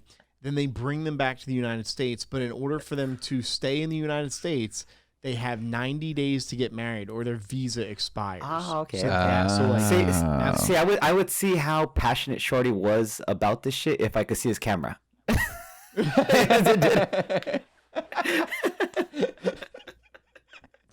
the episode of this podcast is brought to you by justpickthefuckOnMe.com. Hang on, I'm shorty. I don't even know if I can go as out of focus as he gets sometimes. I actually think that's pretty cool. It's so do you think it's real or is it fake? It is real. I mean, they're like it's a legit show. So like, and the issue is so they do 90 Day Fiance, but then they have all these like subsidiary shows now. So like, dude, I can't believe I'm explaining this. I just find it so big because I'm like, this is what people want in podcasts. Right, because when I get to AC, or where a fucking podcast is famous at this point, so I'm gonna get 100 people going, "Hey man, you like 90 Day Fiance? Like that's great." Bro, you know what? I wonder how many people now after this episode are gonna tune in on a Netflix or what is it? Plug it. They're gonna watch it because is it on Netflix? I don't know. It's on like the show it airs on is on TLC. So which the Learning Channel is not really like at this point. The shows that are on the Learning Channel. I mean, the Learning Channel? That's what TLC stands for. You didn't know I thought that? it was like MJ's TLC, like no, it's called the Learning or Channel. PYT, and then he says TLC to love and care. No, TLC, the Learning Channel. So which is questionable. Wow, I didn't know. So they Well, have that's what 90 you're Day doing when you Fiance. watch 90 Day Fiance. You're learning. I do learn. I figure out what not to go after in my dating career. So, Mike, I don't know if I can watch an episode with you because I don't know. It would just be awkward. Oh my God, that would be gold if we did like a live viewing. Oh, a viewing, yeah, like when you put a camera right there and we're all three chilling on the couch, having a couple viewing peanut butter party. jellies, and then like we're speaking about just like when people are into that. Like if let's say the So- Super Bowl's People are. playing, but you're watching the Super Bowl, people want to see former many pros people- watch the game. So And how it's many funny- people watch like Tim the Tap Man and Nick Merckx watch the Super Bowl, right? Right. Yeah. Exactly. So it's funny. It's funny you guys say that. So they actually have a show for that. It's called 90 Day Fiance Pillow Talk, and so you watch the people watching the show. Wait. I'm cracking another beer. I just got one too. I'm not drinking water in here. I'm sorry. It's Wednesday at 2:02. I don't give a fuck. He said it's called Pillow Talk. Shorty, I love you so much. I just love how much you love it. I love how much you know about it. It's cool, dude. People have their truly guilty pleasures. Bro, Don't feel any guilt for it though. Just Here's be the- pleasured. I'm gonna watch this shit. I'm gonna be. I am too. Our podcast is rounding like 2,000 listens at this point, and which is it's still a small number in the relative things, but it's growing quickly. And my thing is just like listening to myself talk about this, and I don't listen to the show back usually, but picturing like I don't know, Demand walking around his loft, right, and he's just like shaking his head. Like there's so many other things I could listen to, and I for some reason torture myself with this show. Thank you for listening, Demand. We love you. Oh my Yeah, if you God, guys this want to is do a such a 90 Day blast. Fiance watch party, I guess sure, what the fuck ever at this point, right? Like Absolutely. Sign me up. Right. Let's get back to the expo for a little bit. So, Mikey, I don't know if you know this, but we're actually we're like contributors of content, and unfortunately, because it would be a $1,500 investment per person for Phdjs and Drew, they're not going to be joining us. So, we've actually been thinking of. hang on. Let's stop that for just a second, because it really isn't in if they flew like Frontier, right? Like if Frontier's legit. if they risk their lives on Spirit, I think Yeah. they'd Spirit be is just okay. some guy with like those goggles And like, if you guys saw Stranger Things, it's that Russian guy that flies the helicopter. I don't know if you guys watched that, the latest season. But yeah, he's literally like the guy with like the goggles, and he's sitting in the cockpit, and it's like blah blah blah blah blah blah blah blah. And he's like, hop in, Spirit Airlines Flight 1. It's the type that you don't even go through the jetway, right? You gotta like walk on the tarmac, and it's like fucking 120 degrees and humid. You don't even get to go to the airport. You need to meet a guy In a field. Yeah, don't worry about it. The runway's long enough, I promise. I've done this twice. It's like The wheels are spinning. The wheels are spinning on the wet grass for 35 seconds.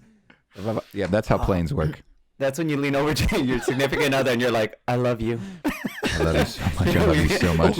We may never see. So I'm remember that so one time? glad I'm Mike, so glad we left the kids home. Mike, or the truth comes out and you look at her, you're like, listen, I just want to let you know I fucking hate you my whole life. And then this plane That's probably more likely. You're like, so there's actually something I want to share with you at this moment. There have been a lot of husbands that have been about to crash on a Spirit airline that have gripped their wife's hand and said, honey, I'm gay. And then all of a sudden the plane smooths out and he's like, no, I was just kidding. Spirit Airlines, am I right? When's that drink cart coming around? I'll take 2. 2, please. God damn it. So Drew and Fuse, we are going to miss you at the... I miss you, man. dude. we They're wish the you homies, would dude. fly Spirit or Frontier. Or what is the other one? JetBlue. No, it's not the equivalent of Spirit. No, I think Southwest is probably the next shittiest. Because they don't have any first class, dude. They're from Dallas. I love Southwest. So flying to AC, what is the best airline to travel on? I don't think I'm ever gonna fly anything other than American from now on. That's what I fly. Yeah. Yeah. American. United, I can't do United. It's too much. Yeah, just too much bullshit. American's actually pretty decent. I like Delta. Delta? Cool. Drew actually put me on Delta. It's insane we live in a time, though, where we can get in a silver tube and fly somewhere, right? I mean, that's just kind of crazy, right? It is crazy. Because it's Yeah, like... especially since when did the what were they? The Wright Brothers?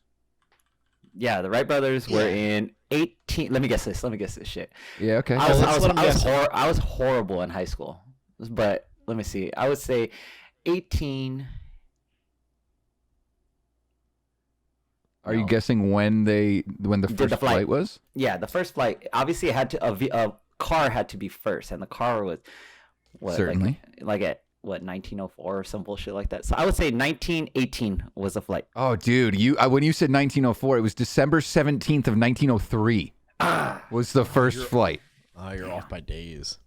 How crazy is that? And good call, man. Not bad. I mean, you guessed 1918, but that's still not bad. Yeah. Titanic was the 1911, I think. I've actually been on a Something like Titanic trip lately. I've been. I was actually looking up yesterday on Record Pool's Titanic remixes. You know, I've been in my feelings. That's funny. Yeah. Oh, actually, we just talked to Fuse. Just asked us in a text message. He was like, "What's the?" I don't know if it was the one with you, Shorty, or if it was the one that I'm in with Demand too. He was like, "What Celine Dion song should we like? What Celine Dion song pops?"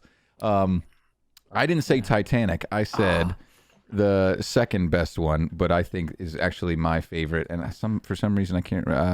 I finished crying in the instant that we met, and I can't remember when or where or how. Finished everything that you and I had ever made. When you touch me like this. And you move me like that. Guys, it's been Not really long appreciate ago, you but listening it's to the Radio all Shorty coming podcast with back DJ to Kevin. me. It's all coming back to me. That's what it's called. What the fuck was that? What in the That world was just me happened? singing. That was my favorite Celine Dion song. I mean, I coming literally back felt to like me. I was on a Spirit coming back Airlines to me now. flight. Spirit Airlines flight. It's all coming back to me now. They name all their flights after Celine Dion songs. This is excellent, dude. This is everything I hoped it would be. I mean, I talk to y'all. I talk to y'all daily, and it's like I was stoked to be on the podcast. I fucked up my chance of being a top 5 because peanut butter jelly had the best of me, and my heart's fond of peanut butter. But man, I'm stoked that I'm stoked that this is just a total shit show, and I love it. Yeah, we're a shit show. I don't know how we pulled off the Atlantic City DJ Expo thing. I mean, Kevin. Yeah, congrats took care to of you. all that. Thank you, man. Congrats. It's pretty cool. It's pretty cool. Because I mean, look, the show really is a shit show, and we understand it. I also told when Kevin and I started the show, I was like, we went with kind of our own lane. Like Nick Spinelli does great at kind of DJ tips and tricks, and he's a great mixer and scratcher and that sort of thing, and knows about the gear. And Cleveland Terry, the same thing. And I looked at Kevin, I was like, I don't know any of that shit. I know dick jokes and dad jokes. Can we do something along the lines of that and just have people on? And he was like, yeah, let's do that. And that's just kind of what That's the not show how it is. went at all, but yeah, sure. No, was it not? Well, the really cool thing about y'all is I was just saying that I don't know. I'm not sure which one y'all I texted the other day, and I was like, on my flight to Seattle, I just like binge listened. Yeah, that was me. Quite a few episodes, like to get caught up, and it's like it's one of those podcasts, dude, that like, okay, you've had so many big names on, but the cool thing is that you get to learn about the person behind the turntables, like actually get to know these individuals, and like bullshit, and like us, we're all friends, we're all like super close homies. So it's like, this is literally what our Call of Duty chat sounds like when Demand's getting shot in the ass right there. We're just conversating about 90 Day Fiance, and he's like, I'm getting shot, I need help over here. We're like, hey, but what happened with them? Did they get married?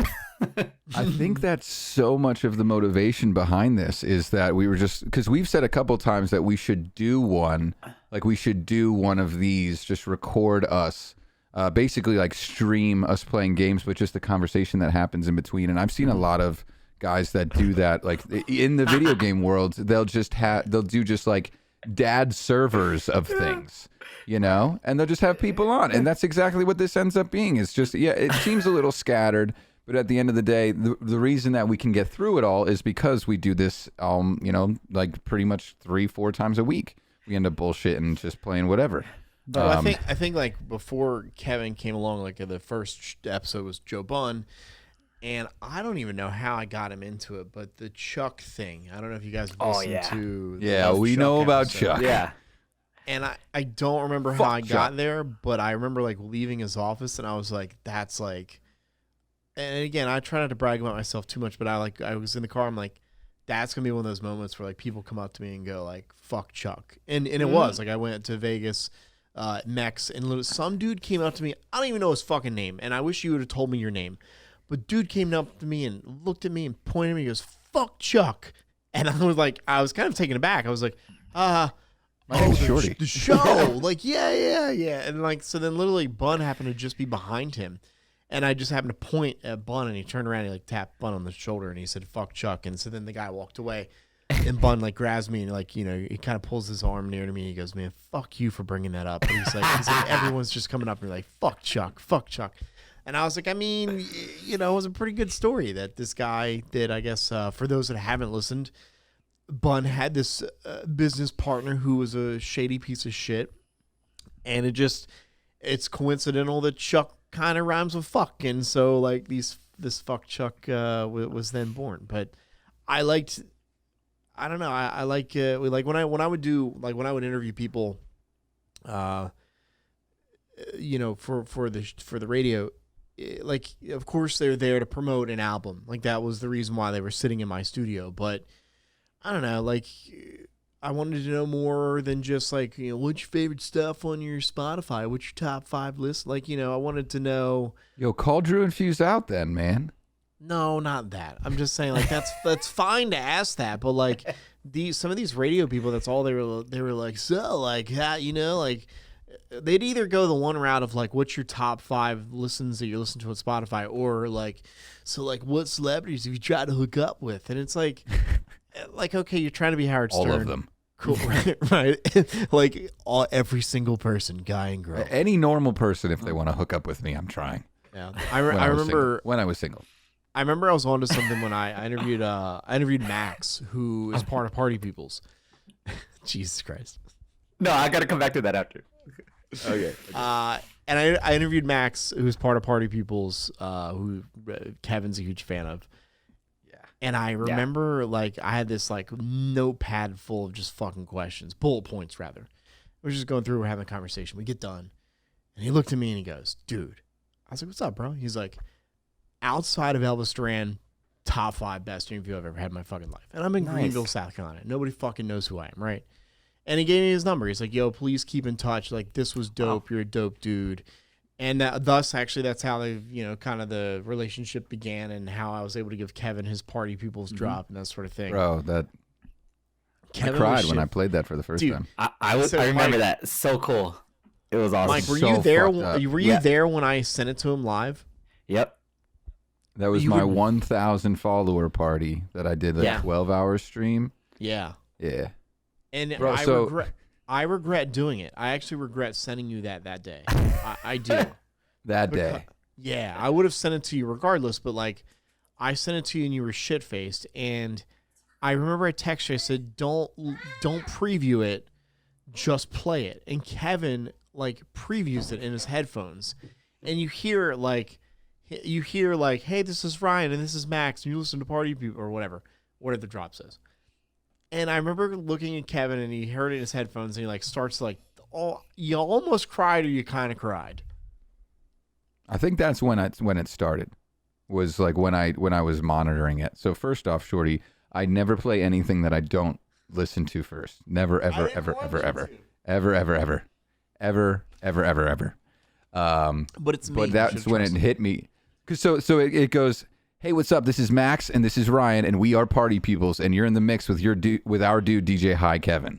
Like I play that at weddings, dude. I play a Party Peoples song from like when I'm transitioning from dinner into dancing. Right. Like I'll play one and there's like a perfect amount of time that I can drop it. Yeah. But listening to it in my headphones while another track was playing, like I went full cue and hit, play on it. And I just was like, holy fucking shit, dude. Like this, cause that was like my first legit drop, right. SpongeBob did my first one, but that's because I downloaded it off of moviequotes.com. Like, so the real SpongeBob did not send you that clip. That was not the real one. No, sorry. He didn't. We should get a hold of him. Have him. Oh my on God, the he's show. right here actually. Mike, you wanted to go back to.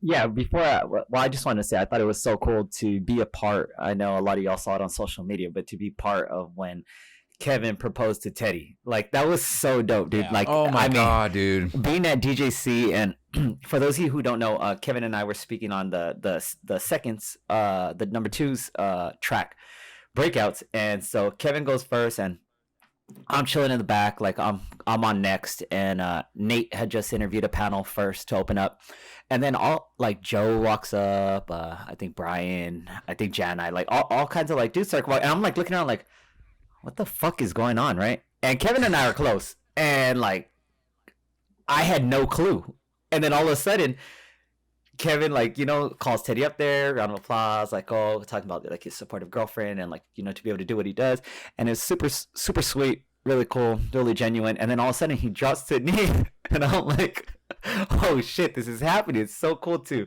I think I captured the footage that I text you, and then it's all tears. Of course, Teddy says yes, it's awesome, like match made in heaven.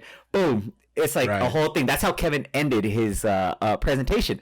And then kind of like the dust settles, they're taking photos, all the photographers right there, and it's like all smiles, and I was like, oh fuck, I have to go on next. How the fuck do I follow that? It literally was like, oh fuck. And then I clearly was like, where's my charger? I didn't even know what shit is, because I was like, Bro, I love them, and it was like so happy, and to be able to be a part, and that was cool. And I actually met Kev, for those of you who don't know, at DJC, at a bar, skipping class, and dude.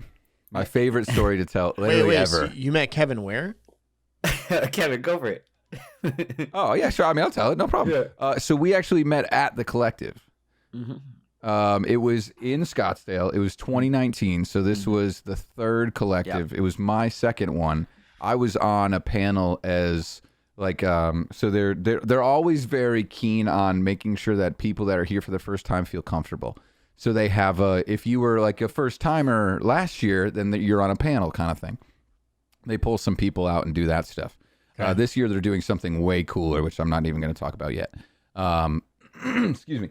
But so I remember exactly which one I skipped to. Is Jordan Chance's. It was about DMX and lighting and stuff like that. And I apologized to him afterward. And he was like, yeah, okay, you feel really bad about missing it. Got it. I was like, no, dude, I literally do. But like, also, I just made like one of my best friends ever. And Mike and I happened to be like, I don't know if we were answering emails or something like that. But it was about, if it was a full hour of time that we skipped class, it was like 45 minutes into it that we both ended up there, whether we were ordering food. But one of us was like, yo, let me buy you a drink. And Mikey was talking about, literally talking about being a number 2 in a company and being like, hey, what do you guys do for training? And I ended up sending him like just sort of this like broad outline of our training manual. And ever since then, it's literally been like, so that's why I tell people like, don't, especially the expo, like do not get caught in that room from 8 a.m. till 8 p.m. Do fucking not do that. Like do yourself a service and get out there and just sit at that bar with the stage right next to it at the Hard Rock. Yeah. That's where everybody goes. Well, dude, yeah. So that's a good point. So the expo was my first year last year. Right. And that was the first like real conference you had ever been to, you said, right? Yeah. I went to like Greenville, Tennessee. They had like some, what was it called? Arms DJ, I think. Mm-hmm. Yeah. But it was a small one. It was, it was like 30, 40 people. And not that size matters. It clearly doesn't, ladies and gentlemen. You know what I'm saying? But oh, those jokes are brought to you by gamer-fuel.com. Use the promo code DJ Highcount to check out. But, going into Atlantic City, obviously a bigger city. There's more people there. The expo is much bigger, blah, blah. But I remember being in that little room, and we've talked about this before. The room was a little loud. So I walked outside and where that bar is, and Bun was there. And, of course, I had the conversation with Bun. Thus leads to my taxi story that everybody's heard 100 times. But before the taxi story, like, it was just me and Bun, right? We were just talking, having a conversation. And then all of a sudden, Brian comes up, I think. And then, I don't know, like, somebody else. And then somebody, like, so then now you've got, like, 4 or 5 people. And then Nick Spinelli, and then Kevin, and Demand. And so, like, yes, the conferences are important, but, and I had this conversation the other day with somebody, the dinners and the drinks by the bar are important. Yeah. And it may not seem important. And I would say to this, like, not every DJ is a drinker. Even if you're not, Absolutely. grab some water. Just grab some water. Like, grab some water. Nobody's going to make fun of you for not drinking liquor drinks. No, not at all. But just have those conversations. Now, I apologize because as the night goes on, we're going to get shittier and drunker. So, like, it's going to be a little different. I remember, dude. But then we share more. True. We got so drunk. Yeah, Joe Bun, myself. I was a whole fucking school of people. To Kiss. Was that the well, taxi cab incident? So everybody's heard the taxi cab. I blew $100 on a $12 cab ride. I know. But before that, Justin Reed was texting me and he was like, yo, I'm so jealous. I'm having FOMO because I'm seeing everybody's Instagram stories and I'm not there. So Justin Reed wasn't able to make it. And so literally I was like, I've never FaceTimed anybody before. And so I literally FaceTimed Justin Reed and just like held my phone up. It's like Bun is there. I think Mike, you were there. Like, I don't know, there's 1,000 people like around the bar. But you make a good point. That bar was ours. Do I know? That bar was ours. Like that was the DJ, the Expo's bar. Yeah. And the collective basically like rents out the entire fucking place. Mm-hmm. There's like a couple strangers there, and we're like, "What are you doing here? You don't DJ."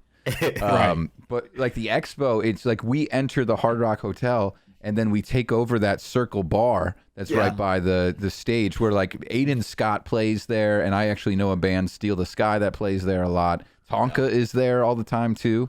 But like we just dominate that space. And can you imagine being like a retired couple? You're like, let's go during the week, when no one's there, and then we're fucking there. Yeah. Like people wearing their own merch, like with "Hi" written all over a fucking hoodie. What an asshole! Wearing a fucking Bucky's tank top, dude. Double fisting peanut butter jelly shots that he paid $33 for a piece. Like, dude, we're literally like they're in our high Kevin gear, and they're in like a suit, a nice blouse, like they're dressed to the nines, and we're just like, whoa, we're 21 again. Just fucking pounding shots Literally. left and right, talking Acting about like DJ babies. beer. Mm-hmm. We're so cool. We're so cool. We actually went to Bun. Joe took us out to dinner, and the Cray Hackers team, and it was like the team. It was the Ragoza, Scooter, Dom, and Big Earn, and like he's like steakhouse, whatever time, like whatever it was, and meet there.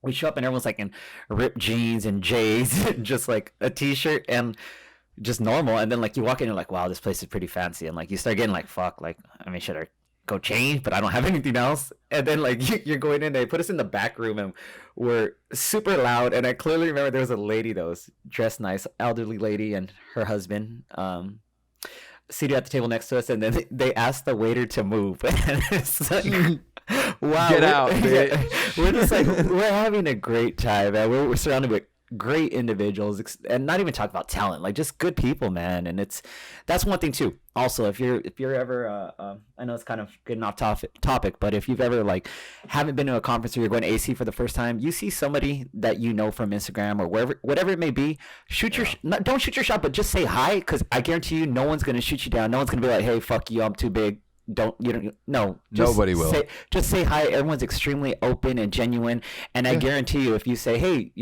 I'd love to pick your brain, can we chat, like let's go to the bar, let's have a drink, they'd be 100% down, unless obviously they have an obligation that they have to like go for like a meeting or a presentation. But other than that, they'll do a rain check. Like everyone's so open at these conferences, and don't be intimidated by anyone. Everyone's just people. Just be you. And we're just people, dude. Well, dude, so the first night in AC, the expo, we all decided to go have dinner, and it was Nick Spinelli and Big Earn and Kevin. I think it was a good bunch of us. And so like Nick broke up and had, his crew, like he had a couple of people he went with. And so I went with Big Earn, and Kevin, I think you were there. Yeah, you were there. It was a sushi place. Yeah. It would cost like $7 billion to have one slice of sushi. And I remember like Big Earn handed out the Big Earn towels that he has. It's sitting right here. I have one right here. And actually under my Go XLR. Like I keep my equipment on top of them. So Big Earn hands out these towels, and we were all like, that's really cool. Like they hand these towels out. So we go in and we have sushi. Big Earn is at the other end of the table. It's what? Oh, I'm sorry to interrupt. I was saying because his towel was it gets you moist. Big Earn gets you moist. Bro, which started on my Twitch channel because DJ Mel SF at San Fran, he was doing, it was for his birthday, he was doing the most, and people kept thinking it was doing the moist. And so like I brought this like cake box that had moist written all over it. We just found anything that had the word moist on it, and he's just throwing fucking towels out. He's handing out like $22 a person. I have 2 of them. Yeah. Like it's ridiculous. My towel sits in my tote booth, like still. So like on hot days, like if I need it, it just sits in the tote booth. So yeah. So I always carry it with me. But so I had the towel, and we're at dinner, and we're having sushi. We're all talking, we're laughing it up. Kevin's across from me. This is before we ever did the podcast or ever thought about it. I think first time I met Kev in AC. No, I met you at your house in New York, and then and you never took me anywhere. And then we went to Atlantic City the next month. So we're literally sitting there, and Kev's laughing it up and joking around. Kev slides his plate like that he's done. He slides it over. It hits my plate. Literally hits my plate. Hits the drink I'm drinking or a beer or something. Knocks it over into my lap. So I have beer all over my lap. So the first time I got to use Ern's fucking towel was during dinner when I just got Ern's fucking towel. And Kev was like, oh man, my bad. He just looks at me. I don't remember that my at all. bad, dude. Yeah, you spilled a beer at Shorty. All right, here we go. Be real. My turn. 1, 2, Oh, you 3. be reeling? Yeah. Here we go. Can we talk about this B-roll thing that you guys are doing? What is this app? It's Be Real. So it's BEREAL. I put it on my Instagram and my Facebook yesterday. There you go. So it's super easy. It's basically like a memory app. Like it's just building memories every single day at a random time. I just saw you that it says DJ Mike Villa posted late. So it gives you 2 minutes like within that you're supposed to be doing it. But you can always post it late. Because obviously timing doesn't always work out. But basically it takes a picture of your forward-facing camera and your face-facing camera. I don't know how to say that. Front-facing. front your and regular camera and front facing at the same time. your camera and your front facing camera. Your front facing's a little bit late, I noticed. Yeah. But It has it's a super new app. 1-star review. That's because it's new. Like brand No, new. it has It's also dude, number 1 in social networking it right has now. 124 1-star reviews.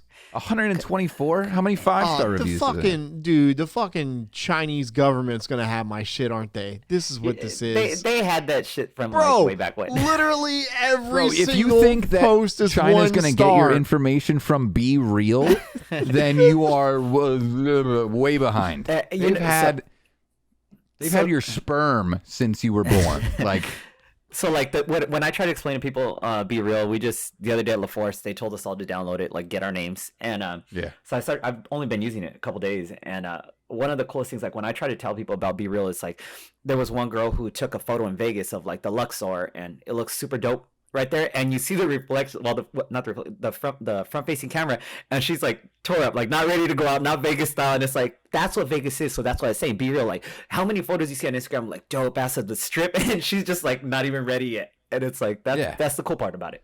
It is very real. It's in the moment, and it's very, you can't really hide much. So like that's kind of the thing, is you can't just be like, oh my God, I am DJing all day, every day. Like, no, I'm podcasting. No, I'm doing yard work. You know, Peter Creda's was a production meeting the first time that I saw it. You know, like Tony's was his roommate just got home. You know, it's pretty much me and like all of LeForce, and that's basically it on Be Real right now. LeForce is super into it, and super into. Yeah, that's the only reason I have it, dude, is because of Tony. Because him and I talk on Discord like every day. You know, It's it's funny, a fun man. app. It's funny how like apps are like, and just how technology is. I remember having Instagram like years ago. Like it was like 2010, 2011, and I got it, and I was taking a few photos, right? And I was like, this, like, I had my name, and I was like, fuck it, this is dumb, right? I was like, I deleted the app, and then out of nowhere, everyone was like, Instagram, and I hadn't messed with it in like 8 months. I logged in again. I had like 2,000 followers. I'm like, what the fuck? And now Instagram is, you know, obviously like it's what everyone uses. I think it's what everyone uses over Facebook. I don't get on Facebook a ton anymore. I think it's what Facebook's what our parents use now, right? Yeah. Like they go on CNN and Fox News and their local news thing, and they're like, I'll show Bob his and they're like posting these comments. Yeah. The only time I ever go into like Facebook is probably to just look at to laugh at comments like that where they're just arguing with themselves on Facebook. So yeah, I'm downloading Be Real. Yeah, here we go. BeReal. Yep. I gotta know my Instagram password. I don't know my fucking password. You don't have a password yet. I don't want to get started. No, he's trying to log in using his Instagram. Yeah, I don't know my password. Probably. But then they ask you for your Instagram password. It's like, yo, my Instagram password is saved on my phone. Figure it out, technology. Like, this isn't my job. Which also, by the way, Shorty, so what the fuck? You think the whole entire world doesn't know your passwords, basically, at this point? You have them all memorized in a piece of technology? I guarantee, like, if I sent you my password, you'd be like, what the fuck? Wait, actually, you know what? Speaking of that real quick, I was going to take a guess at what his password was. Isn't it the my anniversary? Password? No, is it the anniversary of you getting fired? Was it last week or is it right now? No, because I was listening to the last podcast with the Jens on there, and I had made a note to write down a mental note to put in my phone to bring it up on the show, that when you said that, you brought up, you're like, oh, that your anniversary is coming up. And Kevin's response, Kevin goes, yes. And Kevin was clapping. I was like, literally listening to that last night, I started laughing out loud in my AirPods, like by myself in the room. I was like, what the fuck, Kevin? I don't know. It's July 15th was the 1 year anniversary, July 15th. The 15th. Okay. Well, hey, man, I clearly remember that day when you text me. Too. I think you text our group, one of the group texts, and I just want to say that, man, so proud of how you've grabbed by the reins and like how you've taken off in the private event industry and how you've actually embraced it and loved it like so much more. And sky's just definitely the limit, man. Just keep shining, keep grinding. So yeah, like Bro, I think it's an opportunity. One door closes, right? And how many more open? Kevin, I think, jokingly makes fun of it. We take a drink. We all do. We've made a game out of it. Like every time but I think I was talking to somebody about this the other day. I was talking to a radio guy the other day about this. And I said, look, for 20 years, that was my life. Like, that's what I grew up in. Like, I dabbled in the wedding stuff. I dabbled in the, owning a business. Like, so like, if you sat down to interview me, Mike or Hot Q's or anybody, like, that's what I know. Like, for so long, I don't know. Was I in the group chat with you guys? We were talking about Flo Rida? I think I was, where I was saying, like, Flo Rida's bodyguard actually almost beat me up one time. True story. Yeah, I remember that time, yeah. And Mike was there. Mike was the bodyguard for Flo Rida. No, he had like the tattoos on his Bucky shirt. But I just told the story on here. For 20 years, I've had just these stories of like that. That was my life, and I was blessed to have those moments where, Nick Jonas shoved me down. Like literally, I had beef with Nick Jonas where we were backstage, and they were like, and to be fair, and I'll say like I never told the first half of the story because it just like then it makes me look like an asshole. So like I kind of have an understanding for why he pushed me down. We were backstage and I saw Nick Jonas, and it was like Nick Jonas, BB Rexa, and like the guy from Fall Out Boy. And I looked at a buddy of mine who worked in radio. I was like, is Nick, is he cool? And he's like, nah, he just wants to be kind of alone. And I was like, all right, cool, no big deal. Like, I totally understand that. What I did next was not the greatest thing in my career. And so what I did is I grabbed my phone, and his dressing room door was open, so you could see Nick standing there. And I took a photo, but I turned into an old boomer because my flash was on. So I took the photo and the flash went off, and there's a photo of Nick looking directly at me, and I was like, oh fuck. And even the girls sitting down like next to me, they were like, what the fuck did you do that for? Like they looked at me like, what the fuck? So as we're walking back out, my buddy TJ and I were walking back out to the front to where all the people are. And whatever the guy's name is from Fall Out Boy is like, introducing Nick Jonas. And I'm in front of Nick. And Nick literally like shoves me down to the ground. Like TJ had to grab me from falling. And I think that was like I don't want to say that it was like a fuck you, don't do that ever again. But it may have been a fuck you, don't do that ever again type of thing. And so that's always been like, so there are stories like that I have, like the good story, like most of them are good. Like Nick Jonas was the kind of the anomaly of, I got shoved down by Nick Jonas. I don't know. So like the radio thing, that's just 20 years of my career. Is like, I don't have all these like stories yet of, I mean, I do have stories of weddings that were awesome and I could tell those stories. But those are also, like, if you had me on a show and said, hey, I'm going to interview you, like, a lot of it's going to be radio. And Kevin and I have had this conversation where, a lot of people ask us, like, what's the podcast? Like, what is it? And so right now it is DJs, right? But I want to have radio people on. I've reached out to YouTubers. And so it's more of like I often explain it like how Joe Rogan started out his podcast with just UFC fighters and comedians. It's all he knew, right? UFC fighters and comedians. But I do think that if Joe Rogan wanted to have Barack Obama on or Donald Trump on or, Joe Biden on, like I think he's now at that point where he could have those conversations. Now Joe Biden having a conversation back, little different, little different, but I think that's where my head is with this podcast is like Kevin and I are in the space that we know, right? DJs and weddings and stuff. He doesn't really know the radio world. And so now like we've talked last night where we have a couple people lined up in the radio world to be on. And then who knows, like hell, if Elon Musk wants to come on in 10 years and we're at that point, I think now we have a community where, okay, DJs are on, but they'll also listen to Elon Musk or they'll listen to a radio person or a radio person's going to listen to a DJ person. And so, that's just kind of the skinny of it, man. That's kind of, and I love that Kevin's here. I love Kevin's here for the ride, and he's doing a lot of big shit, man. He's doing some big shit, And who knows? We're doing DJX this year. Maybe next year we're at Morning Show Boot Camp for the radio thing. Like, maybe we juggle both spaces. Which is not just for morning shows, by the way. Morning Show Boot Camp is for all radio people. I just saw. Because Well, I and you follow know- a lot of you radio know- people now too because of you, Shorty. You know, Yeah. Twitter. You guys are so fucking Well, Shorty active on has Twitter. Shorty has a blue check mark. I'm just saying. Yeah, he does. Yeah, he does. I did. First don't. off, I did nothing to get the blue check mark. I woke up one day and it was just there. I didn't sign Oh, well, up that's for an it. even Oh, bigger yeah. flex. Oh. Yeah, I'm That's just as big of a flex as you can give. I'm just trying to Fucking hit. dick. I'm just like trying to hit 2K followers on Instagram. Fuck my life, dude. You I can't. just hit You can. 2,500. Damn. Dude. That, was, You, that, was, you, that felt good. Congrats, bro. You cannot Thanks, get a man. follower on Instagram nowadays. It's like reels, you'll have thousands of views on a reel and no followers from it. You're like, damn. It's brutal. Yeah. But doesn't Brutal. it like? I think since- But I think like the content that you're putting out, no matter who's seeing it, like I think people focus so much on followers. Like our whole life since MySpace has been around like how many people can follow us, right? And it's not about the amount of people that can follow you. I think it's about the amount of the followers that are following you.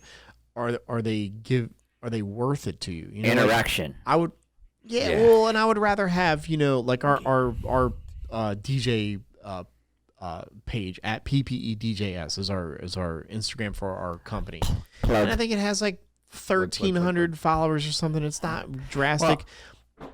But those 1,300 followers are all couples that we've worked with, right? Or that we've interacted with. And so when they see our content, they're like, oh, Becky just got engaged. Let me show you this. So, like, I don't care to have 10,000 people follow us on our Instagram because if only 1,300 people are the ones that are interacting with us and that, like, are going to give us more business, fuck the 9,000 others. Well, the only reason I think that it can sway someone's opinion is like when you have a potential client. Right, and that they just look. They don't look at the interaction, like because what truly matters is the interaction, isn't like the amount of people that are DMing you, like liking your content. But if they see like 5, 10K, and they're like, "Oh, this dude must be good," like that's just a natural like way people just think, even though it's truly not. I mean, people buy followers all the time. But I do think though that listeners, or not listeners, but like people who are shopping for their wedding planner or their DJ or or whatever, like they may see that number and be like, oh, he's got 25,000 followers, right? Like, but in the same sense, they look at the content and like, but the content's kind of shit. The content is not what I want it to be. And so like for us, if you go to our DJ page, like I do feel like we put up some killer content. And we only have 1,300 followers. And so every time someone comes in our office, sits down, and they go, oh, man, we looked at your Instagram, we're sold. Like, they never say, oh, you had 25,000 followers. Because I know some radio people that have 25,000 followers and they only get 8 likes. And I so bad just want to like comment on them and be like, stop buying your followers, you fucking idiot. Like that. And I stop literally posting fucking stock photos. Right, or DJs. It's the same thing in our world, our DJ world, where they have 25,000 followers and their content is shit and they get 8 likes. Yeah. You look at Nick Spinelli, who has, I don't even know at this point, 40,000 followers, and his content is fire every single time. There isn't a single video on his fucking Instagram that you're not like, holy shit, that was dope as shit. Like, or holy shit, I want that person. But he doesn't buy his followers, to my knowledge. He doesn't buy his YouTube followers. The dude is pumping out content, and that's how he's getting followers. Yeah. It's putting out fire content. It's like definitely when you look forward to seeing someone's shit, like Nick's Justin the DJ. Like I was chatting with him last night and I'm like, dude, I like look forward every day to like your crazy ass reels. Like, where do you come up with this shit, man? Like my favorite one of when he's looking at the sync button. And like he's like thinking about it, and he presses it, and then like the SWAT team like runs out, like flashbang. And I'm like, how do you think of that? And that's like cool shit, because it's like everyone can post dope videos, dope photos, packed down stories, but it's like it's actually thinking outside the box and doing something different that really gets you like, I think attention from people like us, other DJs, when you're like, dude, that's fucking cool, man. That's awesome. And for a client, for a couple that is getting married, they might not know what the sync button is, but guess what they're going to do when they sit down? Hey, what is the sync? Like, we loved your video. Like, can you kind of explain what that means? Yeah. It's just a funny conversation starter at that point. It's they don't care. They don't give a fuck whether you use the sync button or not. And for DJs that are like on his Instagram, I don't know if they are or not, but that are like, oh, use the sync button. Why are you fucking, he's not making fun of you. It's just like, it's comedy. It's funny. And it shows his personality. It's just having fun and putting out dope shit. Like how you said with Nick, like, I love watching Nick's like transitions and seeing the reaction from the crowd and Nick's stank face. You know, it's like it's cool. Yeah, it's yeah. That Kevin literally did Nick's emoji right now on Twitch. But can you put Nick's face on top of yours for us? There you go. Just Nick's face right there. I'll show you how similar we do their stank faces too. Here's the thing that Nick Spinelli has done a really great job of.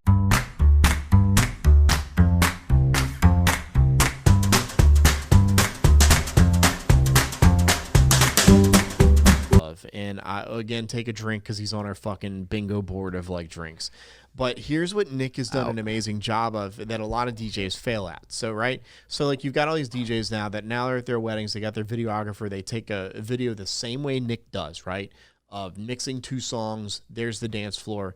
The difference is that Nick is a personality. Nick, the stank face that you just mentioned is this quick personality. Like you think of like your favorite YouTuber or your radio, like an Elvis Duran or a I don't know, the Baca Boys or whatever. Like you listen or you watch them because they've got this like personality that you'd want to be best friends with them, right? Like, and I don't want to say we're the same show, like, or we're like that as well, but I'm sure there are people that are just like, they love Kevin because Kevin's this type A personality and he's great and he's funny. And I do play the curmudgeon, and it works out well, except for Kevin's mom doesn't fucking love me, whatever. But I think that the difference is like, yeah, you know, the reason why Nick Spinelli is getting on Barstool and you're not is because that stank face, that like he looks at the camera and he gives that like fucking just, dude, chicks dig it, men dig it, gays dig it, transsexuals, they all fucking love him, and he's a great personality. Bro, you just have to, honestly, you have to own what you are. You have to be who you are. Everyone, if you could dive, how you said, like, quick dive into that personality, you know, like that switch, it's like, you unlock something, and it's just so, I was looking through my shit today. I don't know for what reason. I was going through my camera roll, and I was like, fuck, I'm constantly yelling at the camera and, like, giving a peace sign, and I'm like, is that my fucking natural go-to? And it's like, I guess so, fucking own it. Yeah. Own it. Own it, man. You know, so like breaking the fourth wall of like radio again, since we kind of like brought it up, is that like, you know, we all like grew up listening to morning shows, and I will break the fourth wall, and some radio people actually will hate me here for this, but you know, each personality, like when they go in and they have these conversations with corporate and they have these conversations of how we're going to build this morning show, there is the guy that's funny and fun and everyone wants to like go have coffee with, right? But then there's the guy that has to be kind of the curmudgeon-ish. And so, like, for us, we have a morning show here called Hawk and Tom. And they're legendary. They've been here for almost 30 years. And Hawk is the lovable, you know, like, kind of, he's from Tennessee. So he's like, hey, y'all, that kind of country, like, it fits, right? Tom is the curmudgeon, you know, not really negative, but he does find the other side of the conversation, right? Of like you're either going to agree with Tom or you're either going to agree with Hawk. You're going to disagree with one of them. And it's because, you know, that's just how we are as a society. Like if you listen to a show and they're like Kevin and I are both agreeing with each other, like then what the point is the show at that point? Mm-hmm. That's the fourth wall. Hey, you're speaking about social medias. Mike, can you plug your social medias before we get to the What the Wish dad jokes? And then we have a new segment we're going to introduce with you for the first time. Awesome. Yeah, so definitely Instagram's probably the best place to connect with me. It's at DJ Mike Villa, and it's Villa. Everyone's like, VIA? No. Mike Villa. Yeah, definitely. Are you related to Bob Villa? Fuck that guy, man. He fucked it up. Hey. What's wrong with Bob Villa? Villa. No, nothing at all. He's a great handyman. I wish he could fix all this shit that's wrong with my brand new house I'm renting, but fucking because of Bob Villa, he definitely fucked it up for me and my family. God, that's so funny. Do you think his real last name is Villa and he just went with Villa? Man, I don't know. Well, I mean, he builds houses, and villa is like a word for, isn't that like a word village. for a house or something? Village, yeah. Yeah, exactly. You know, you had to go there, didn't you? Maybe he's got something there. Just had to squash my dreams. Maybe he's got something there. But Shorty, let's do let's do the news segment first. So while he's getting this, Mike, I'm going to set up the bit for you here that I should have sent Kevin earlier. So I'm a single man. I'm on these dating apps, and so in order to catch the attention of a female, of a beautiful lady, you can't just open up the message with hi, right? You know this. Mm-hmm. Like you and Lizzie. How long have you and Lizzie been together, by the way? We'll bleep this part out so that she knows exactly. So she knows that you know exactly what. We've been married 5 years. All right, so 5 years, right? Yeah. So that's an important question. Like, how did you and Lizzie meet? Like, did you? That's the second one, but yeah, okay. I know. I'm just getting them both up. Don't fucking insult me after I'm doing. Motherfucker, I swear. Sometimes. There we go. All right, don't look at it, Mike. Don't look at it. Don't look at it. Okay. So you and Lizzie, obviously, like, you got together, but you had to court her. You had to be like, hey, I'm the guy with the tattoos over here. I'm sexy. I got a log in my pants. Like, what line did you open up with? When you got with Lizzie, when you wanted to go on a date with Lizzie, how did this happen? I asked her. I told her that she needed to help me do inventory because we work together. So yeah, wow. it was definitely not the Notebook story. It wasn't riding a Ferris wheel, like, overlooking the ocean. But it was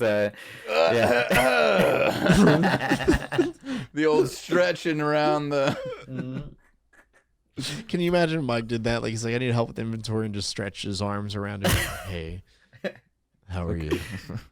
So, Mike, so I don't have any females that work in our staff that are single. They're all married. They'll or wives or girlfriends or whatever. So, I'm out on the dating apps. I'm out on the life. I'm trying to make sure that I open up with some great dating apps. We haven't come up with a name of this segment yet. So if you come up with one, we'll brand it however you come up with it. But basically, I can't just open up these DMs with hi. So I've found some DMs that are on this Instagram called South Carolina Chicks, and they basically screenshot their DMs from dudes and they post them on this. And so, I just want to see if somewhere. Do you want to put up the one with the peach first there, Kevin? Okay, so wait, so we're gonna look at the photo, like we're gonna look at the image, and then we're basically gonna ask you, like, we're workshopping right now. We're gonna start with like hit it or quit it. I think is sort of what we've like temporarily named it. Okay. So like you can give us a better one if you'd like. You come up with something better, please. Right. That's the first thing that came to my mind. So it's basically like, is this a pickup line that would work for you or not? Okay. Yeah. Here we go. Okay. So the first guy DMs this girl. This first guy DMs this girl and says, I was about to ask you out for dinner, but I don't know any place in Columbia that has parking for dump trucks. Peach emoji. Columbia, South Carolina being the county they're in. The female replies, I'm speechless. Is this something that I should use in my repertoire of DMs to girls, or should I hit it or quit it? Definitely quit it. Not using that. I can't believe people really do this stuff. Yeah, dude, it's different now. The next one is apparently this guy lives a little further away from her, but he's desperate. He says, "Hola, señorita. Oh, okay. We should do a photo shoot together," with the little tongue emoji, and she replies, 646 miles away, monocle emoji. To which he replies, "Start walking, babe." Dude.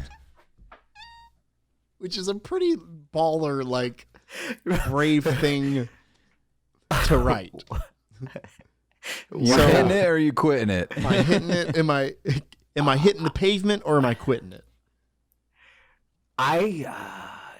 Okay. As a friend, I say quit it. But I respect this dude's gangster, right? I respect, because you know what? Obviously, he's trying to get her to laugh, to be like, what the fuck, dude? And he's going to get her conversation going, I would think. But it's pretty ballsy to say babe after like your third text. Dude, I love it. Love it. Love it. And also, he's got nothing to lose because she's 650 miles away. So that's literally round trip for me to Connecticut is 650 miles. Yeah.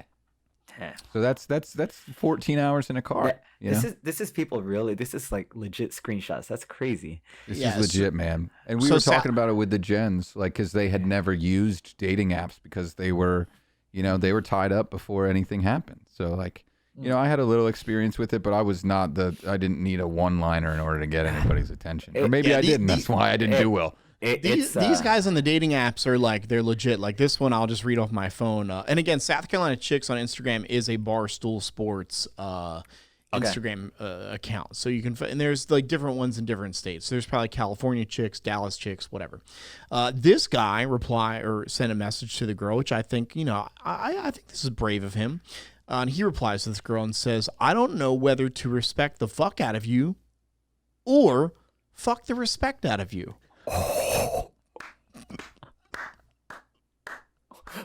I mean, dude, these guys are savage these days. I mean, this guy just matches with the girl and goes, hey, give me pink eye.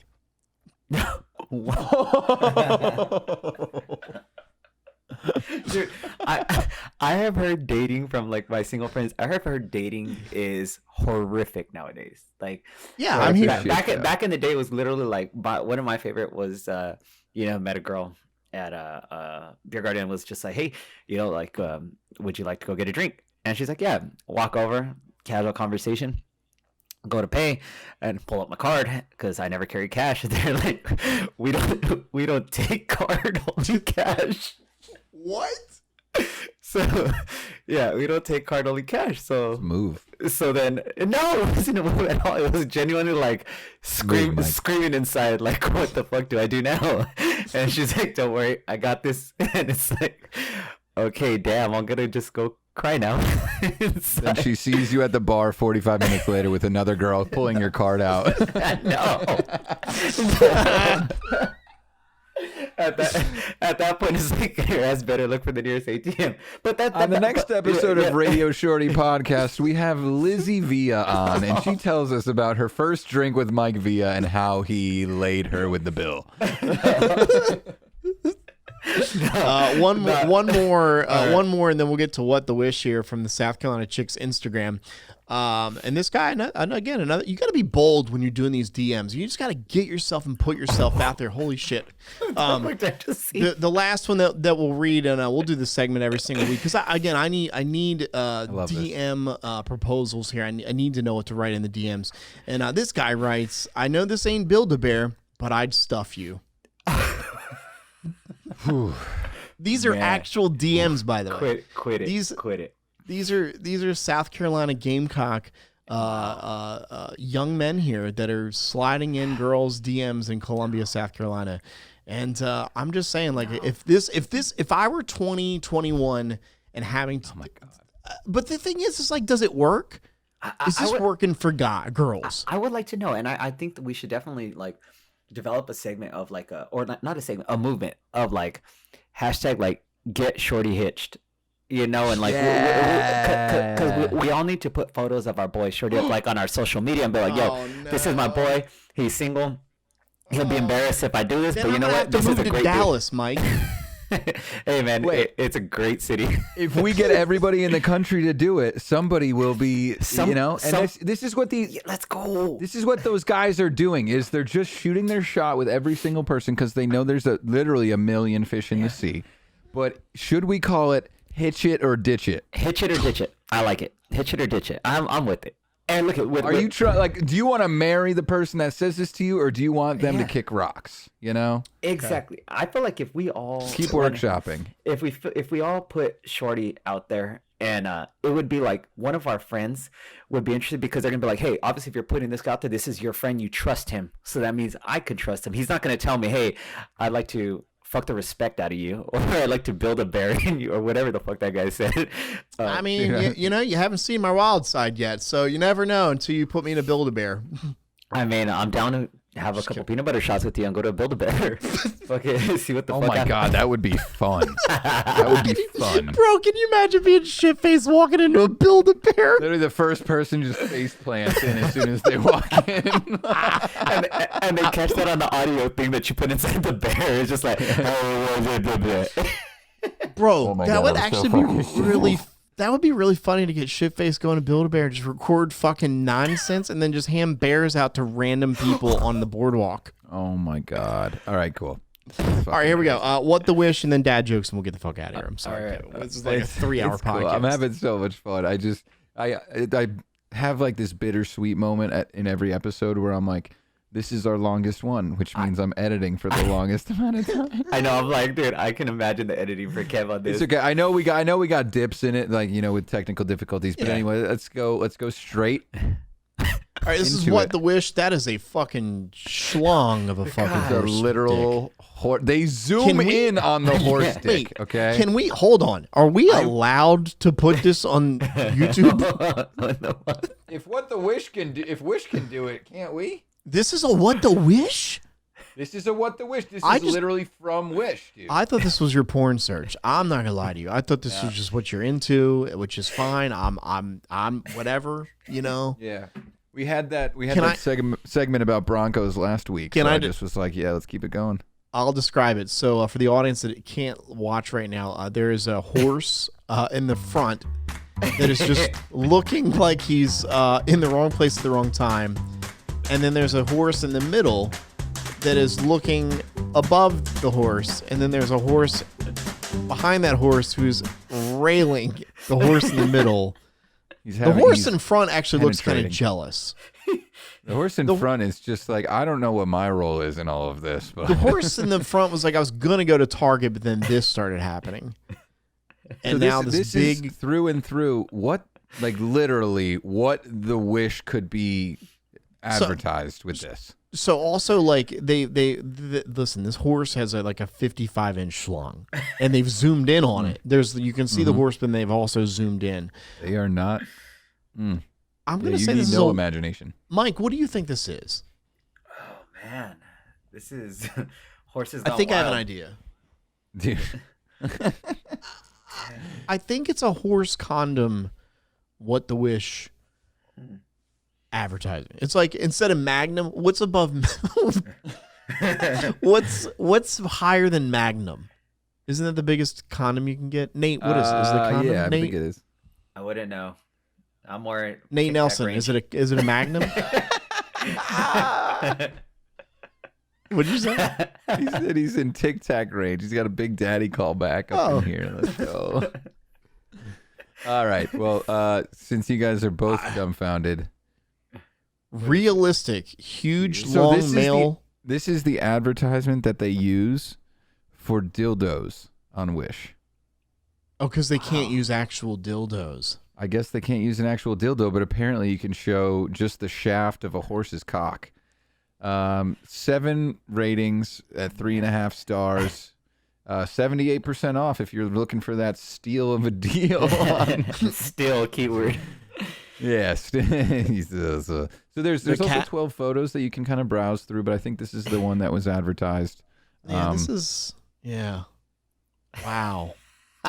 Wow. Ladies, if you're ladies, for the 4% female audience that listens to the show, which I think at this point is Jen and Jen, and maybe Lizzie will be the 5% at this point. Yeah, right. If you're looking for your pleasurable items on Wish, there's probably some other spots you could. Don't. I feel like if you bought a dildo off Wish, it's gonna break off inside of you because it's just made cheap. And then what do you do? I don't know, I mean, maybe some chicks are because into that. you don't want to put a hanger up there. That's definitely Jesus a great... Christ. Okay, next wish, next wish, next wish. Oh shoot! Hold up! Don't read it if it says what it is. I didn't even see. Okay. I didn't even see it. I Okay, didn't see good. it. Oh man, This is Michael- not sexual. Mike, why don't you try to describe this? that seems like okay. So what I'm seeing are 2 pipes that seem to have some sort of tape around them, and it's on what looks like a wall mount. I would have to say it's something like a shotgun, kind of looks like like a double barrel shotgun. Okay. That was like It's a good description Okay. so far. I will say, shortly because I want you to follow up, but everything that Mike has said is absolutely correct. Okay. So now let's start to think about what purpose this might serve. Okay. Like Okay, so it's it's 2 shotgun shells gaff taped to a wall mount. Maybe not a wall, but that's a very good guess. So what this is and it doesn't say. I'm glad it doesn't say what it was because you guys couldn't see it. So I had to. I'm actually now a member of like basically like a What the Wish Is That Facebook group. Oh my God. Because I couldn't find some for a little while there, and I got desperate. I was scared, you know. I had like 3 left, and I was like, our episode is today. I need to make sure I have something for next week. Yeah. So what this is it is a bottom dashboard mounted shotgun. Oh, So you wire something so that if someone's like hiding in your back seat, you basically lean left, you hit the trigger, it just shoots. It just buckshots into your car. Dude, I was like, you know what? This is an idea. This is like a big brain fucking thing. If that isn't the most fucking Oklahoma shit, shout out Nate Nelson. that I've seen. That's why I brought it out for this. I'm getting that shit for Nate for his truck. Dude, Christmas. I'm telling you, man. Like it seems, Wait. but I don't know. You know, What there's if it- always that fear of like, you know, everybody says you check your back seat every time you hop in your car. No one does that. But What you if, know, what if it accidentally goes off? Like if you just accidentally and you're like, Mike is just sitting in the freaking middle of the seat eating or drinking his PB&J shots, like, and then he gets two To the shotgun Buc-ee's. shells of the balls. To the Buc-ee's. he gets a buckshot to the Buc-ee's. I don't know, man. I just, you know, I know that listen, there's places in the country that are much different than Connecticut and Pennsylvania, so I don't know what I don't know. That's basically it. That's awesome. But yeah, that was number 2. Number 3. Hey, I gotta make it bigger, don't I? Yeah. Why isn't it making it bigger? Oh, there we go. It's It's exactly what you think it is. I mean, it looks like a dildo. Yeah, I mean it's some sort of female, What? pleasurable device. I like that it's bedazzled at the bottom. And it has a bow on it. Yeah, the bedazzling at the bottom, the Yeah. bow. I know. I actually. Is it a razor? Wait, it is a razor? I'm lost. It's a $17 dildo? I didn't Google it. I don't know What is what that? that is. Borovsky crystal? Let's Google it. Dude, your search history's got to be just. It's like a national I'll treasure. tell you what, they don't know what they. We need to What be they're sponsored by dealing VPN. That's what I was gonna say. VPN definitely is out there. I don't know. For some reason, I got Star Wars Mandalorian, Star Wars Chewbacca, Star Wars Yoda, Star Wars Darth Vader. Apparently, all bedazzled crystals. So this must be. I don't know. I don't know what this is.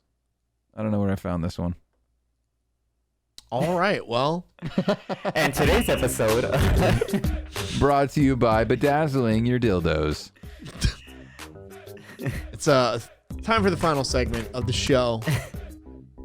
Everybody dance. Your little dance. Little fish. Little, yeah. All right, it's called time for dad jokes. Dad jokes. Mike, okay, did you bring one? I did.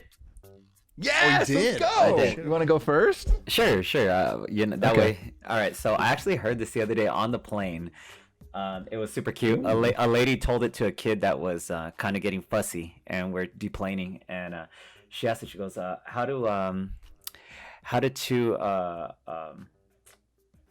worms settle an argument? They slug it out." Okay. Oh, that's good.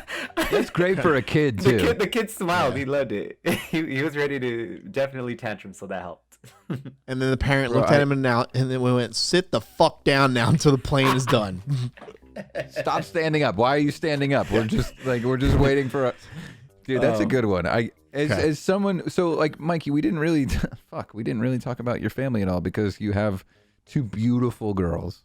Thank Right? you. Thank you. Yes. You have a lovely wife, and I'm sure you can understand that like sometimes just to distract a kid like can take them out of that like really negative whatever happened. You know, they dropped a crayon and it broke in half and the world is ending now, right? So I have now 3 nieces and 1 nephew, all who are under 6 years old. And the little things set them off, but sometimes also the little things turn them back on to being like a normal person. So especially on a plane, if you can distract a kid enough where you talk about worms and slugs and they can understand that, like a joke can pull a kid back, you know? So that's a great one, man. Shorty, what do you rank that? I'm gonna say it's a 6. Yeah, I mean, like you know, for like she just was trying to get the kid to shut the fuck up. I understand it. You know, I don't have kids, so I wouldn't know what to do. I would just like cry in the seat, you know, and be like, "What are you doing in life?" But I would get. Here's the thing: is that Jen's daughter with the Harry Styles joke. Unbelievable. It's dude. gonna be tough to match. Don't tell it. I'm Because not Mike gonna tell hasn't it. finished the episode. Yeah, but I have it. And I actually screwed Mike, this one up. It said 2 snails. How did 2 snails settle an argument? They slug it out. See, yeah. Yeah, I get that one a 7 now that I understand it's 7. Yeah. Okay, cool. I was gonna give it a 7, but now I give it a 7.1 just There so we it can go. be higher than Shorty. I'll take it. I'll take it. All right, Kevin, That's your a dad good one. jokes. Okay, so I actually have a couple literally sent to me jokes. So DJ Joey sent this one to me. He sent it to me through Instagram, so I'll probably actually put the like the Instagram, you know, message right up on here. Did you hear that they arrested the Energizer Bunny? No, I didn't. That's sad. Yeah, he was charged with battery. I like that. It's I like good, that, DJ right? Joey. Good stuff. Double meaning. It's charged with battery. No, you we know? got we did you got get it. it? Yeah. Shorty, if you get it, then just nod. Okay, yeah. Oh, cool. feel like you're gonna do something in Everybody, post. Shorty gets it. Everybody, he gets it. He gets it. I'm always scared to do things you tell me to do because I know in post you're gonna just like I'm gonna have like Bob Ross on my head. Or I'm gonna have an eggplant in my fucking mouth, or you're just gonna put like a big black horse dick in me or something, and that's just how like that's. Write Just, that down. Nepa, write that down. Write that down. Thanks, Napa, for being here. Nepa's my pretend secretary that sits on the couch and just watches every episode while I record it. I knew a guy that used to do radio in Columbia, South Carolina, and it was a night show, so it was just him. But he used to act like he had a producer in there, so he would call him Matty the Mute. So he would just talk to Matty the Mute, and so everyone was like, every time he'd go to the club, he'd be like, "Yo, why didn't you bring Matty the Mute out, man? We want to bring or meet Matty the Mute." And so like it got to a point where they had to hire a guy named Matt or hire a guy so that they could have Matty the Mute finally talk on the air and like go out to clubs and yeah, so the whole thing. Dude, that's fucking brilliant. Yeah, radio. Am I right? Back in the good days. Radio back in the days. All right. Any more dad jokes there, Mr. DJ Hi Kevin? Yes, I have one from DJ Demand. Okay. All right. Is this the So one? you can imagine it's gonna get a little. I should already get prepared for this. Is yeah, this it's the gonna one? Get a little. This It's is not the any one. of the ones that he told last night, Okay. if that's what you're asking. Okay. So it's one from. Actually, he sent it to me like a week and a half ago. Now I must say, Demand is Jewish. Okay. So my bases are covered. All right. So this is just a one-liner. A Jewish girl asked for my number. I told her we use names now. Wow. Wow. It's a Holocaust joke. No, we got it. No, you don't have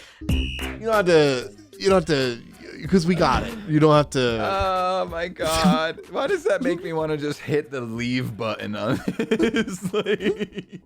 I knew it was disastrous when you had to explain that Demand was Jewish. Like, right. Yeah, like, when you have to something's explain coming, something you right. know something's coming. It was a Should I little. tell another one just to like I'm fill like, it in? I gotta go get my daughter from the airport now. Yeah, you definitely gotta run. You gotta Hey, run. Mike, you should tell that joke to your daughter when you pick her up. That's the first one you should tell her. Oh God, I'm blushing for the first. Do you want to time do? in like Do you want to 18 do years. one more Holocaust joke, or are you gonna steer away from? Yeah, I'll this? just do one more Holocaust. No, Okay. I honestly don't even have anything else ready. Which You should Google Holocaust jokes and see, like, if the FBI shows up at your door. Sponsored by VPN. Yeah. Oh my God. Yeah, no, that's it. That's all I got. We're gonna wait, hold end. up. We're gonna No, that's- end with that's Demand's the one that Holocaust Demands- joke. We're ending there. I don't know. Are we I'm scrolling. serious? Hang on. Let me see if I have any other ones. By the way, why does nobody DM me jokes and say hi? Like you get all the DMs. I get nothing. That's because I'm the one that tells the jokes. Jeez, tell me. Okay, here's the thing. If you have some one-liners to tell in Tinder and Bumble and Hinge, you can DM me and I will put them on the show. No, don't DM me. You suck. You know? I don't know, man. Mikey, it has been so fun kicking it with you, dude. Thank you for Thank you. coming. We had like an opening, kind of short notice. I hit you up and I was like, yo, what are you doing tomorrow?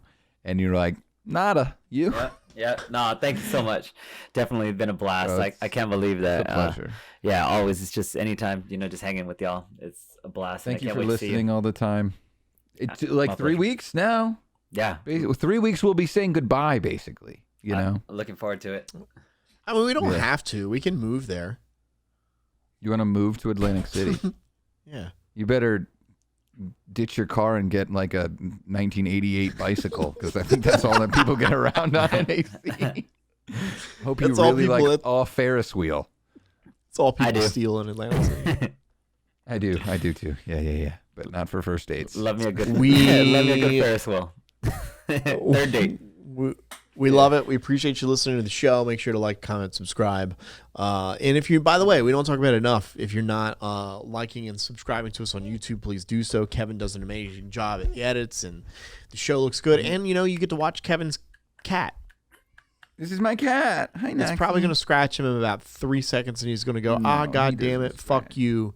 And he's going to scream at the cat. He's my No? boy. Still no? Okay. The show is also sponsored by gamer-fuel.com. The M logo that he has on and the hat that he has logoed on.